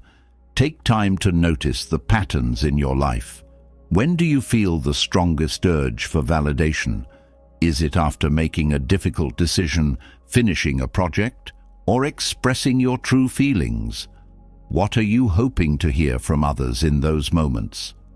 Often, the validation we seek externally is something we're not giving ourselves internally. If you're looking for reassurance, it might be because you're not reassuring yourself. If you crave approval, it might be because you're not fully approving of your own choices. The external need is a mirror for an internal gap. Living alone provides the perfect environment to explore this because there's no one around to distract you from these realizations. You have the space to sit with your discomfort, to question your assumptions, and to practice new ways of thinking without the pressure of immediate social feedback. It's a laboratory for self-discovery, where you can experiment with different perspectives and habits, learning what truly resonates with you, not because it earns applause, but because it feels authentic. Another important lesson in building self-worth is detaching from outcomes. When your value is tied to results, whether it's success in your career, recognition in your relationships, or perfection in your personal goals, You set yourself up for a roller coaster of self-esteem highs and lows. But what if your worth wasn't dependent on how things turned out? What if you could see yourself as worthy simply because you showed up, tried your best, and stayed true to your values, regardless of the outcome? This shift is liberating because it means you're not defined by your wins or your losses. You're defined by your character, your integrity, your resilience. Comparison is another trap that erodes self-worth. It's easy to measure yourself against others, especially in a world where everyone's highlight reel is on display. But comparison is a thief. It steals your joy, your confidence, and your sense of enoughness. The truth is, you're not supposed to be like anyone else. Your journey is uniquely yours. What makes someone else's path beautiful doesn't diminish the value of your own. The antidote to comparison isn't trying to be better than others. It's focusing on being the best version of yourself, on your terms. This leads to another key insight. Your value isn't transactional. You don't have to perform, achieve, or please to be worthy of love, respect, or belonging. You're not a product. You're a person. Your existence alone is enough to deserve kindness, both from others and from yourself. When you internalize this, you stop overextending yourself to gain approval. You stop saying yes when you mean no. You stop shrinking to fit into spaces that don't honor who you are. You start living authentically, not for validation, but because it feels true. Boundaries play a crucial role in this process. When you rely on external validation, it's easy to let people overstep your limits because you fear losing their approval. But healthy boundaries are an act of self-respect. They're not about pushing people away. They're about protecting your energy, values, and well-being. Saying no doesn't make you selfish. It makes you honest. And every time you set a boundary, you reinforce the message to yourself that your needs matter, that your voice counts, and that you're worthy of respect, whether or not others agree. Another powerful practice is redefining failure. Often, our fear of failure is really a fear of losing validation. We worry that if we fail, we'll be seen as less than, less capable, less intelligent, less worthy. But failure isn't a reflection of your worth. It's a reflection of your courage to try. In fact, the willingness to risk failure is a sign of self-confidence because it means you value growth more than approval. When you start viewing failure as feedback, not a verdict, you free yourself from the need to get everything right. You realize that your worth isn't on the line with every mistake. You're allowed to fail and still be enough. Self-worth also grows through self-compassion. We're often our own harshest critics, speaking to ourselves in ways we'd never speak to a friend. But judgment doesn't inspire growth. It creates shame. Compassion, on the other hand, creates space for change because it acknowledges your humanity. You're not perfect. You'll mess up, fall short, and have moments of doubt. That doesn't make you unworthy. It makes you human. Treating yourself with the same kindness, understanding, and patience you'd offer someone you love isn't self-indulgent. It's self-care. It's the foundation of a healthy relationship with yourself. Another key to thriving without validation is aligning your actions with your values. When you know what matters most to you, integrity, creativity, kindness, resilience, you have an internal compass that guides your decisions. You're not swayed by trends, peer pressure, or the fear of judgment because you're grounded in something deeper than external approval. Living in alignment with your values creates a sense of inner peace because you're being true to yourself, not chasing someone else's definition of success. This authenticity extends to your relationships as well. When you're not dependent on validation, you can connect with others from a place of genuine presence, not performance. You don't need to impress, conform, or seek constant reassurance because you're secure in who you are. This not only deepens your connections, but also attracts people who appreciate you for your true self, not for the role you play in their narrative. Another important shift is recognizing that validation isn't inherently bad. It's natural to enjoy praise, appreciation, and recognition. The issue isn't receiving validation. It's relying on it to feel worthy. The difference is in the source of your self-esteem. When it's internal, external validation becomes a bonus, not a necessity. You can appreciate it without being defined by it. You can welcome it without chasing it. And if it's absent, you're still whole. Living alone often accelerates this process because it forces you to become your own source of support. You learn to cheer yourself on, comfort yourself in difficult moments, and celebrate your own milestones. This self-reliance doesn't mean you don't value others. It means you don't need them to complete you. You're not looking for someone to fill a void because there is no void. You're already whole. Another practice that strengthens self-worth is gratitude. Not just for external things, but for yourself. Reflect on the qualities you admire in yourself, the challenges you've overcome, the growth you've experienced. Gratitude shifts your focus from what you lack to what you already possess. It's a reminder that you've always had value, even in your hardest moments. Thriving without validation requires trusting yourself, trusting your intuition, your decisions, your ability to navigate life.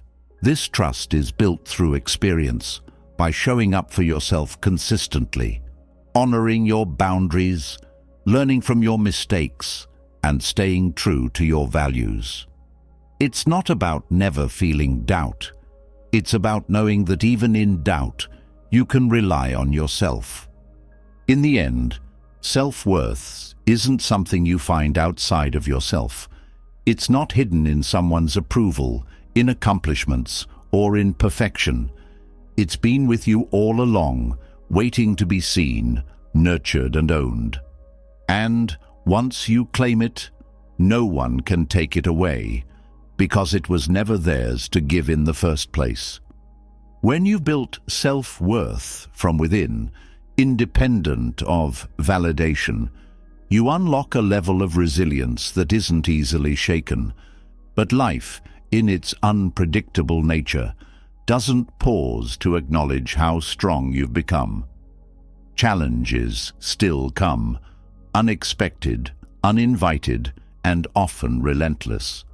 The difference is, when you stand firmly rooted in your own value, you face these storms with a different mindset. You no longer crumble under the weight of adversity because you've discovered the strength that was always there. Now, it's time to go deeper. How do you handle life's challenges when you're standing alone? This is where Stoicism shines, not as a distant philosophy, but as a practical guide for real-life struggles. Life's challenges don't come with a warning. They arrive suddenly. A job loss, a health scare, heartbreak, failure, disappointment. And when you're living alone, the absence of immediate support can feel daunting. There's no one in the next room to lean on, no comforting presence to soften the blow. But here's the truth. The absence of external support reveals the presence of internal strength. You realize that while having someone by your side is comforting, it's not a requirement for survival. You are capable, even when you're the only one standing. The Stoics believed that the true measure of a person isn't found in comfort, but in adversity. Anyone can feel confident when life is easy. The real question is, who are you when life gets hard?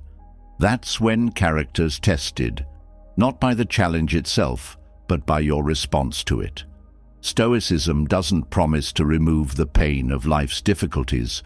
but it offers a way to face them with clarity, courage, and composure. It teaches that while you can't control what happens to you, you always control how you respond, and in that response lies your power. One of the first principles the Stoics taught is to distinguish between what's within your control and what's not. This sounds simple, but it's transformative. Most of our suffering comes not from the event itself, but from our resistance to it. We waste energy trying to change things that are beyond our influence, other people's actions, the past, the future, outcomes we can't dictate. But when you shift your focus to what you can control, your thoughts, your choices, your attitude, you regain a sense of agency. Life may throw chaos your way, but you don't have to let that chaos live inside you. This mindset is especially powerful when facing challenges alone because it keeps you anchored. You might not have control over the storm, but you control how you sail your ship. You decide whether to be consumed by fear or guided by reason, whether to react impulsively or respond thoughtfully. The external world may be unpredictable, but your internal world can be a place of stability, even in the most turbulent times. Another key Stoic principle is the idea of voluntary discomfort. This doesn't mean seeking out suffering, but rather practicing resilience before life forces it upon you. The Stoics would deliberately expose themselves to discomfort, fasting, walking barefoot in the cold, sleeping on the floor, not to be miserable, but to train their minds. They understood that if you can become comfortable with discomfort, life's challenges lose their power to break you. You realize that hardship isn't the enemy, it's a teacher. Every challenge is an opportunity to practice strength, patience, and wisdom. When you live alone, life naturally offers these opportunities. There's no one else to carry the burdens for you. You face loneliness, decision-making, financial pressures, and emotional struggles head-on. But instead of seeing these as disadvantages, Stoicism reframes them as growth points. The weight you carry alone builds muscles others never develop. It's in the solitude, the silence, the struggle that you meet parts of yourself you'd never encounter in comfort. Another powerful Stoic tool is negative visualization. This practice isn't about being pessimistic. It's about preparing your mind. The Stoics would regularly reflect on worst-case scenarios, not to dwell on fear, but to strip those fears of their power. When you face your fears mentally, you're less overwhelmed when they appear in reality. You're not caught off guard because you've already rehearsed the possibility. This doesn't mean you expect the worst in life, but that you're mentally fortified for it. And when challenges come, instead of thinking, "I can't handle this," you think, "I've prepared for this." But even with preparation, life can be brutally unpredictable. That's why another core Stoic practice is the power of the present moment. Most anxiety comes from living in the past or future, regretting what's gone, fearing what's ahead. But the only moment you truly have is now. In the midst of a crisis, it's easy to spiral. What if this gets worse? What if I fail? What if I can't fix it? Stoicism teaches you to pause and ask, what's the next right thing I can do right now? Not in a week, not in a year, right now. Focusing on the present breaks the cycle of overwhelming thoughts and grounds you in action. When you're alone, this skill becomes vital. Without someone to talk you down from your worries, you learn to self-regulate. You become your own anchor. You recognize that while the mind loves to create stories, you don't have to believe every narrative it spins. You learn to separate facts from fears, to challenge your thoughts, to find clarity amidst the noise. Another Stoic lesson for handling challenges alone is the concept of amor fati, loving one's fate. This isn't passive acceptance or toxic positivity. It's a radical mindset shift where you don't just tolerate difficulties, you embrace them as part of your path. You stop asking, "Why is this happening to me?" and start asking, "How can this serve me?" Even in pain, even in loss, even in failure, there's something to gain, a lesson, a new strength, a deeper understanding of yourself.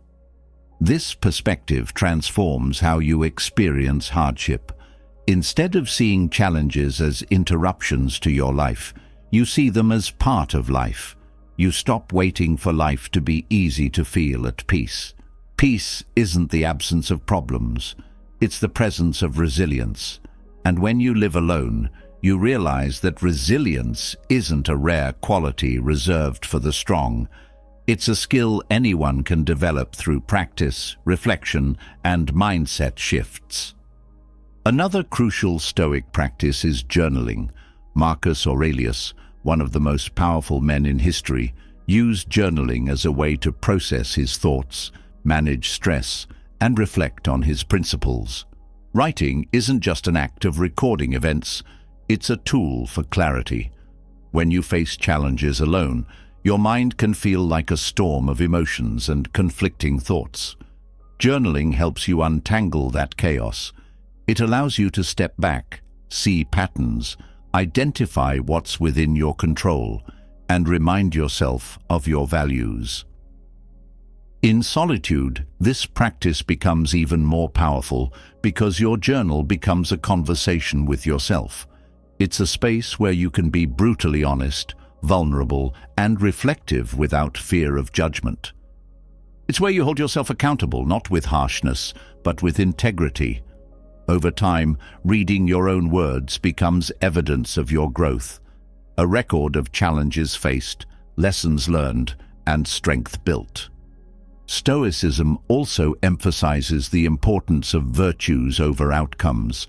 In the face of challenges, it's easy to focus on results, winning the argument, fixing the problem, achieving the goal. But the Stoics teach that what truly matters is how you conduct yourself in the process. Did you act with courage, wisdom, justice, and self-control? Because outcomes are often beyond your control, but your character is always within your control. When you shift your focus from "did I succeed" to "did I live by my values," you find peace, even in failure. This mindset is especially liberating when you're alone, because there's no external validation to chase. You're not performing for anyone. Your integrity isn't tied to recognition. It's tied to who you are when no one's watching.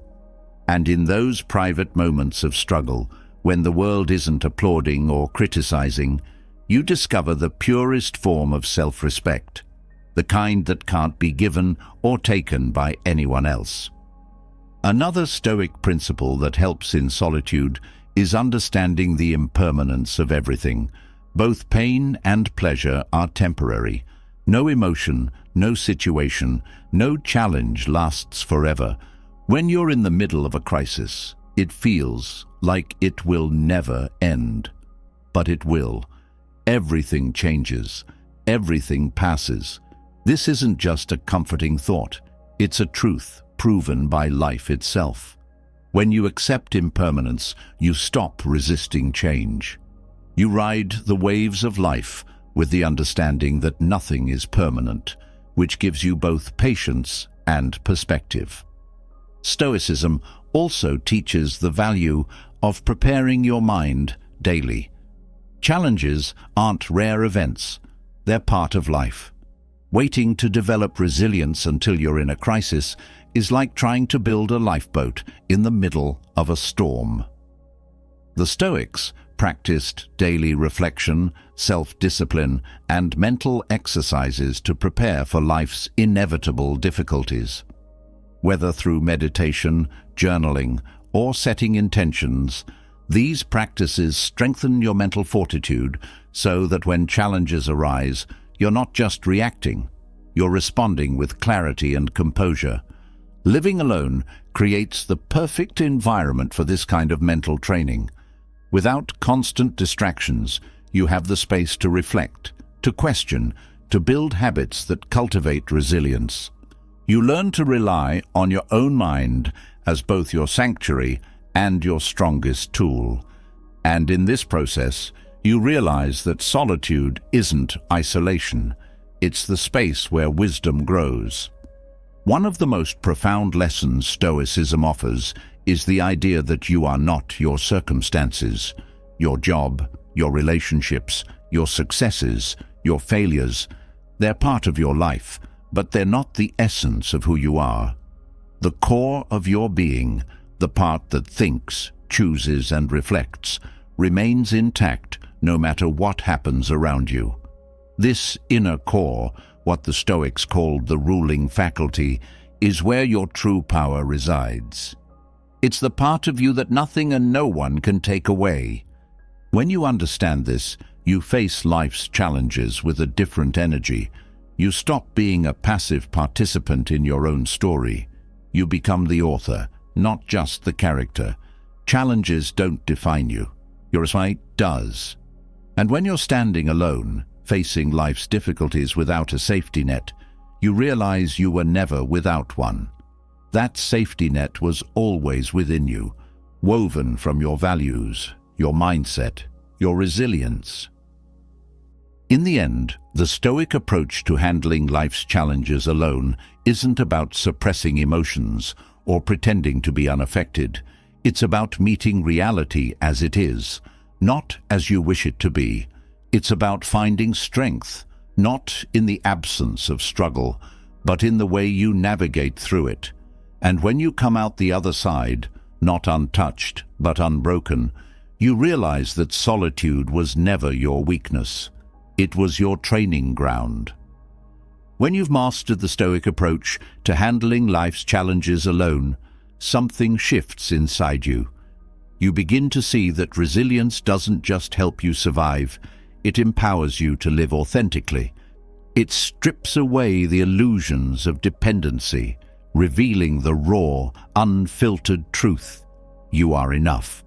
But beyond resilience lies another form of freedom, one often overlooked because it hides in plain sight: the freedom from relationship negotiations. It's not about rejecting connections, it's about living life entirely on your own terms, without the constant need to compromise who you are to fit into someone else's expectations. In most relationships, whether romantic, familial, or even friendships, there's an invisible dance happening. A give and take, a subtle or not so subtle negotiation of boundaries, needs, and compromises. While healthy relationships thrive on mutual respect, there's no denying that they also come with their fair share of adjustments. You modify your plans, soften your words, sometimes even dim parts of yourself to maintain harmony. But what if you didn't have to? What if your life didn't need to be negotiated with anyone but yourself? This is the untapped liberation that comes from living alone, not just physically, but mentally and emotionally. When you're free from relationship negotiations, you wake up each day with one simple question: what do I want for myself today? No second guessing, no weighing how your choices might ripple through someone else's preferences. No silent calculations about whether your decisions will upset the delicate balance of a relationship. It's just you, your thoughts, your desires, your goals, unfiltered and unapologetic. This isn't selfishness, it's self-sovereignty. It's the realization that your life is yours to live, not a joint venture requiring constant compromise. One of the most powerful aspects of this freedom is the ability to make decisions without the background noise of other people's expectations. Think about how much mental space is occupied by wondering what others will think. Will this choice disappoint someone? Will they understand? Will it affect how they see me? When you remove that layer of concern, decision-making becomes clearer, faster, and more aligned with your true self. You're not seeking consensus, you're seeking authenticity. Living life on your own terms also means owning your time completely. In relationships, time is often shared, negotiated, or even sacrificed. You attend events you don't care about, engage in conversations out of obligation, or adjust your schedule to accommodate someone else's. But when you live alone, time becomes your most precious, undivided resource. You decide how to spend it, whether that's pursuing passions, resting, exploring, or simply doing nothing at all. There's no guilt attached, no explanations needed, no apologies required. Another profound freedom comes from emotional autonomy. Relationships, even the healthiest ones, can create emotional dependencies. Your mood might rise or fall based on someone else's actions or words. Their validation becomes a source of self-worth. Their absence feels like a void. But when you live without the constant negotiation of emotions tied to others, you learn to source fulfillment from within. Your happiness isn't borrowed from someone else's presence, it's built from your own foundation. Financial freedom is another area where living alone shines. In many relationships, money becomes a point of negotiation. Shared expenses, budgeting compromises, differing priorities. But when you're responsible for your own financial landscape, you control the narrative. You decide how to spend, save, invest, or even splurge without justifying it to anyone. There's no silent tension over purchases, no debates over financial goals. Your money reflects your values, not a compromised middle ground.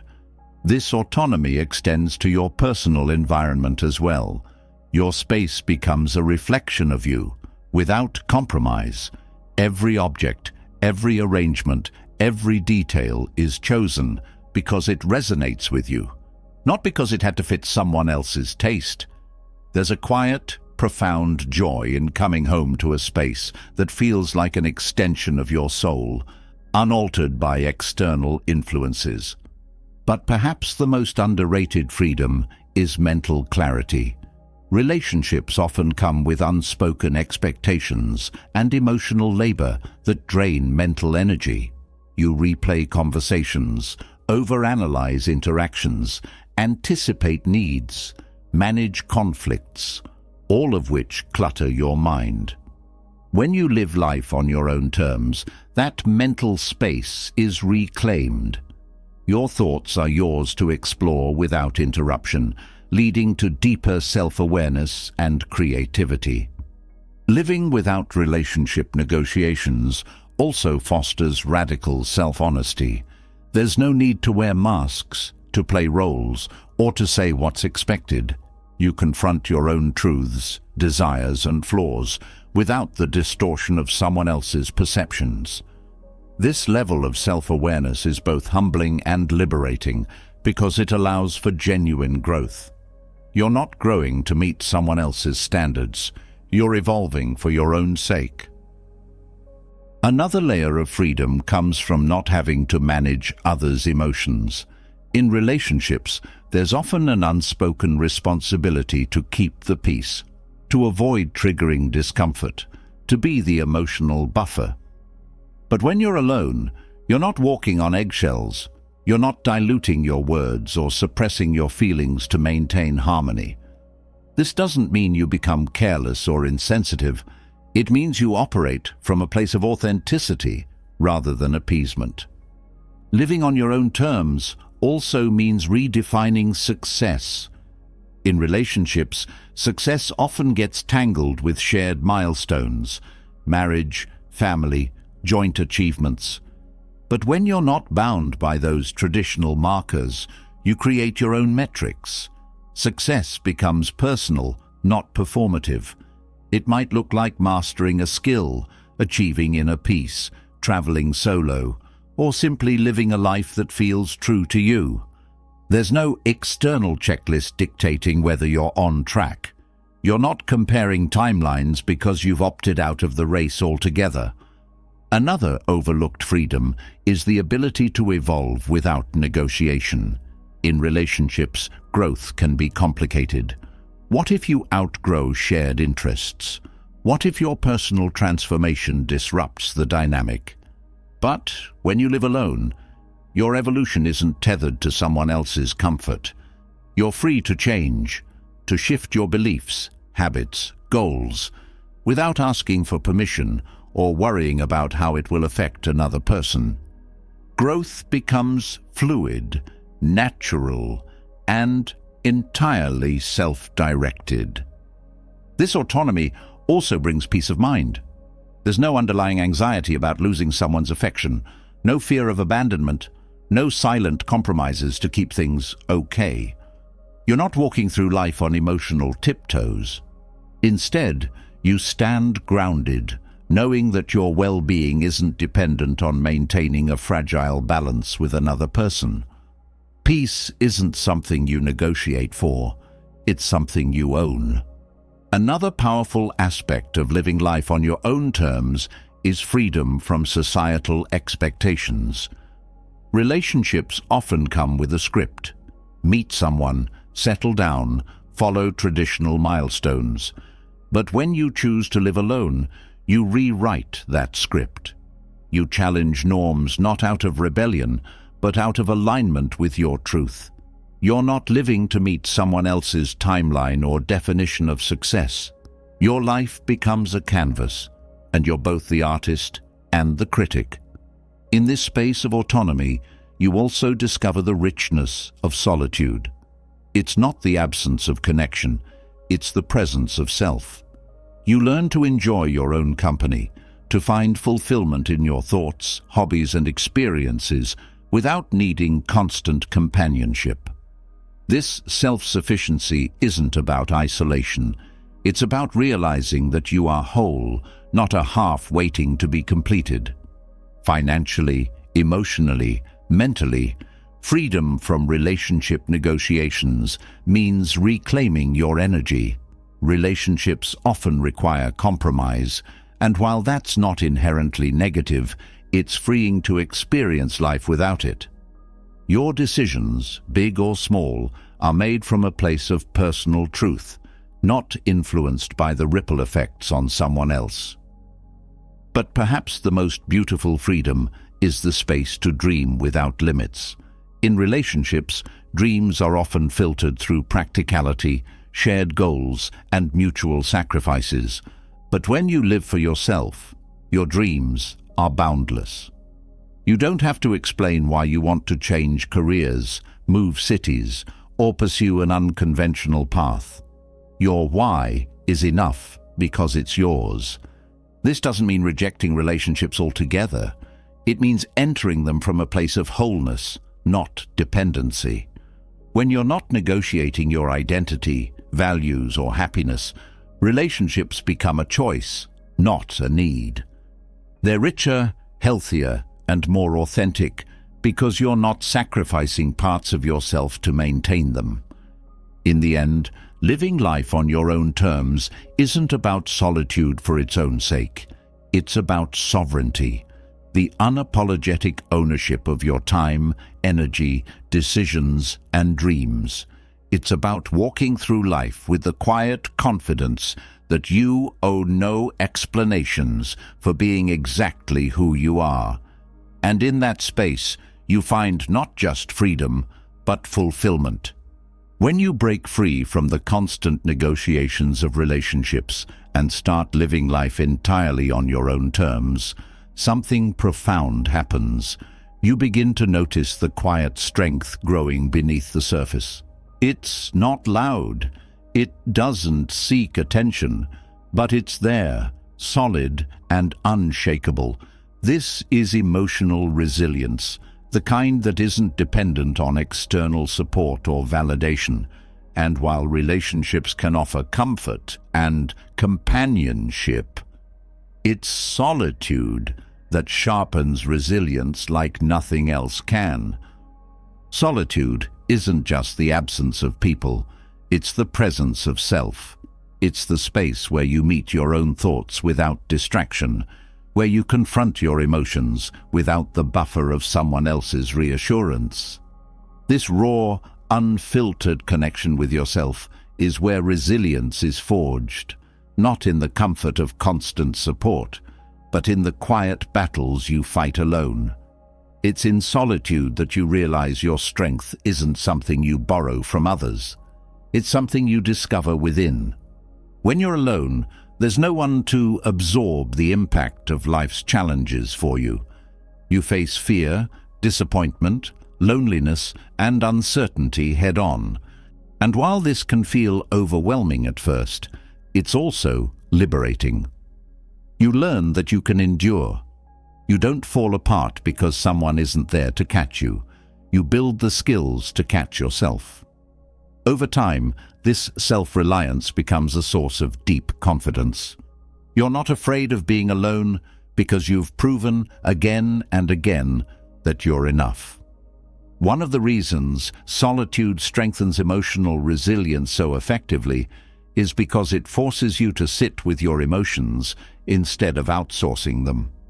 In relationships, it's easy to vent frustrations, seek comfort, or distract yourself from uncomfortable feelings through connection.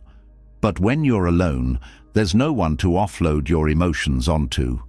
You're left with no choice but to process them, to understand them, to work through them. This isn't easy, but it's how emotional muscles are built.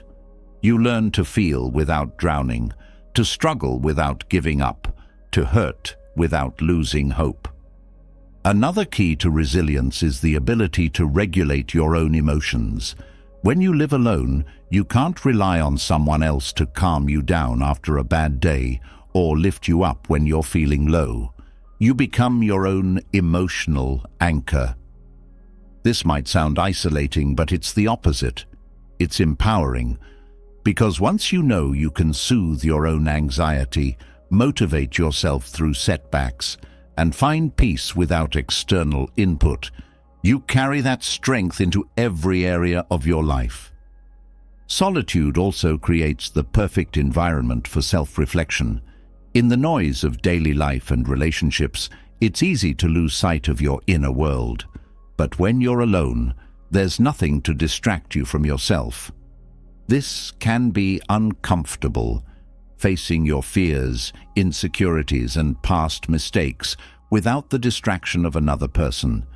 But it's also incredibly healing. Reflection helps you identify patterns, understand triggers, and gain clarity about who you are and what you need. This self-awareness is the foundation of resilience because you can't manage what you don't understand. Living in solitude also teaches you adaptability. Without the safety net of others to lean on, you become more resourceful. When problems arise, you're forced to figure things out on your own. You develop problem-solving skills, learn to trust your instincts, and become more flexible in how you handle change. This adaptability makes you less afraid of the unknown because you've built a track record of navigating challenges without falling apart. Another powerful lesson from solitude is detachment from external validation. Emotional resilience isn't just about handling negative emotions. It's about maintaining stability regardless of external circumstances. When you're not constantly receiving feedback from others, whether praise or criticism, you learn to define your own worth. Your self-esteem becomes an inside job, unshaken by the highs and lows of other people's opinions. Solitude also fosters emotional independence. In relationships, there's often an unconscious reliance on others for emotional support. While this isn't inherently bad, it can create dependency. But when you're alone, you discover that you can experience the full spectrum of human emotion, joy, sadness, fear, excitement, without needing someone else to validate or manage those feelings for you. You become emotionally self-sufficient, capable of holding space for your own experiences without external scaffolding. One of the most overlooked aspects of emotional resilience is the ability to sit with discomfort. Most people instinctively avoid discomfort, seeking distraction or escape. But resilience isn't about avoiding pain. It's about facing it and knowing you'll survive. Solitude strips away the distractions, leaving you face to face with discomfort. And while that might feel overwhelming at first, it's how you build tolerance. You realize that discomfort isn't the end of the world. It's a passing experience. The more you sit with it, the less power it has over you. Solitude also provides the space for emotional regulation practices that are harder to develop when you're constantly surrounded by others. Meditation, mindfulness, journaling, deep breathing. These practices are not just self-care trends. They're tools that train your nervous system to respond to stress with calm instead of panic. When you practice these regularly, you create a baseline of emotional stability that helps you remain centered even in crisis. Another way solitude strengthens resilience is through facing fears directly. Many people stay in relationships or busy environments because solitude forces them to confront fears they'd rather avoid. Fear of loneliness, fear of failure, fear of not being enough without external affirmation. But when you willingly face these fears, you realize they're not as powerful as you thought. Courage isn't the absence of fear, it's the willingness to face it. And nothing teaches that lesson more effectively than solitude. Living alone also helps you develop self-compassion. When there's no one else around to offer kindness during tough times, you learn to offer it to yourself. This isn't about self-pity. It's about treating yourself with the same understanding and patience you'd offer a friend. Self-compassion builds resilience because it allows you to fail, struggle, and hurt without adding the weight of self-judgment. You become your own source of comfort and encouragement, which means you're never truly alone in your struggles. Another critical aspect of resilience is perspective. Solitude provides the mental space to zoom out, to see the bigger picture beyond the immediate crisis. When you're constantly surrounded by people, it's easy to get caught up in emotional reactivity. But in solitude, you have the space to pause, reflect, and gain clarity. You realize that most challenges are temporary, that setbacks are part of growth, and that your current feelings don't define your entire reality. Solitude also teaches you the importance of personal boundaries. When you're alone, you become acutely aware of what drains you and what nourishes you. You learn to protect your time, energy, and mental health without feeling guilty. This boundary setting doesn't disappear when you re-enter relationships. It becomes a skill you carry with you, allowing you to engage with others from a place of strength rather than obligation. Resilience isn't just about surviving difficult times. It's about thriving despite them. Solitude helps you discover your intrinsic motivation, the internal drive that keeps you moving forward even when no one is watching or cheering you on. You do things not for approval, recognition, or external rewards, but because they matter to you. This self-driven purpose creates a deep well of resilience because it's not dependent on circumstances. Another layer of resilience built in solitude is gratitude. Without constant distractions, you become more attuned to the small joys of life. A warm cup of tea, a quiet morning, the feeling of sunlight on your face. Gratitude isn't about ignoring life's difficulties. It's about finding moments of beauty, even in the midst of them. This shift in focus doesn't erase pain, but it softens it, making challenges feel more manageable. Solitude also fosters acceptance. When you're alone with your thoughts, you confront the reality that some things are beyond your control. This acceptance isn't resignation, it's the foundation of resilience. You stop wasting energy fighting what is and start focusing on how you'll respond. Acceptance doesn't mean you're okay with everything that happens. It means you acknowledge reality without letting it define your emotional state. Another way solitude strengthens resilience is through building self-trust. When you face challenges alone, you learn to rely on your own judgment, intuition, and problem-solving skills. Over time, this builds an unshakable confidence in your ability to handle whatever life throws your way. You don't just hope you can get through tough times. You know you can, because you've done it before. Living in solitude also teaches you the art of letting go. Without constant emotional attachments or the need to manage others' expectations, you learn to release what no longer serves you: old grudges, limiting beliefs, unnecessary worries. Letting go doesn't mean you stop caring. It means you stop carrying unnecessary weight. This emotional lightness makes you more adaptable and less weighed down by life's inevitable ups and downs. Another overlooked benefit is the ability to redefine failure. In solitude, failure isn't a public spectacle. It's a private lesson. Without the fear of judgment, you're more willing to take risks, try new things, and learn from mistakes. Failure becomes feedback, not a reflection of your worth. This mindset reduces the fear of setbacks because you see them as part of the process, not the end of the road. Solitude also nurtures emotional stability because it removes the constant fluctuations that come from being overly influenced by others' moods and reactions.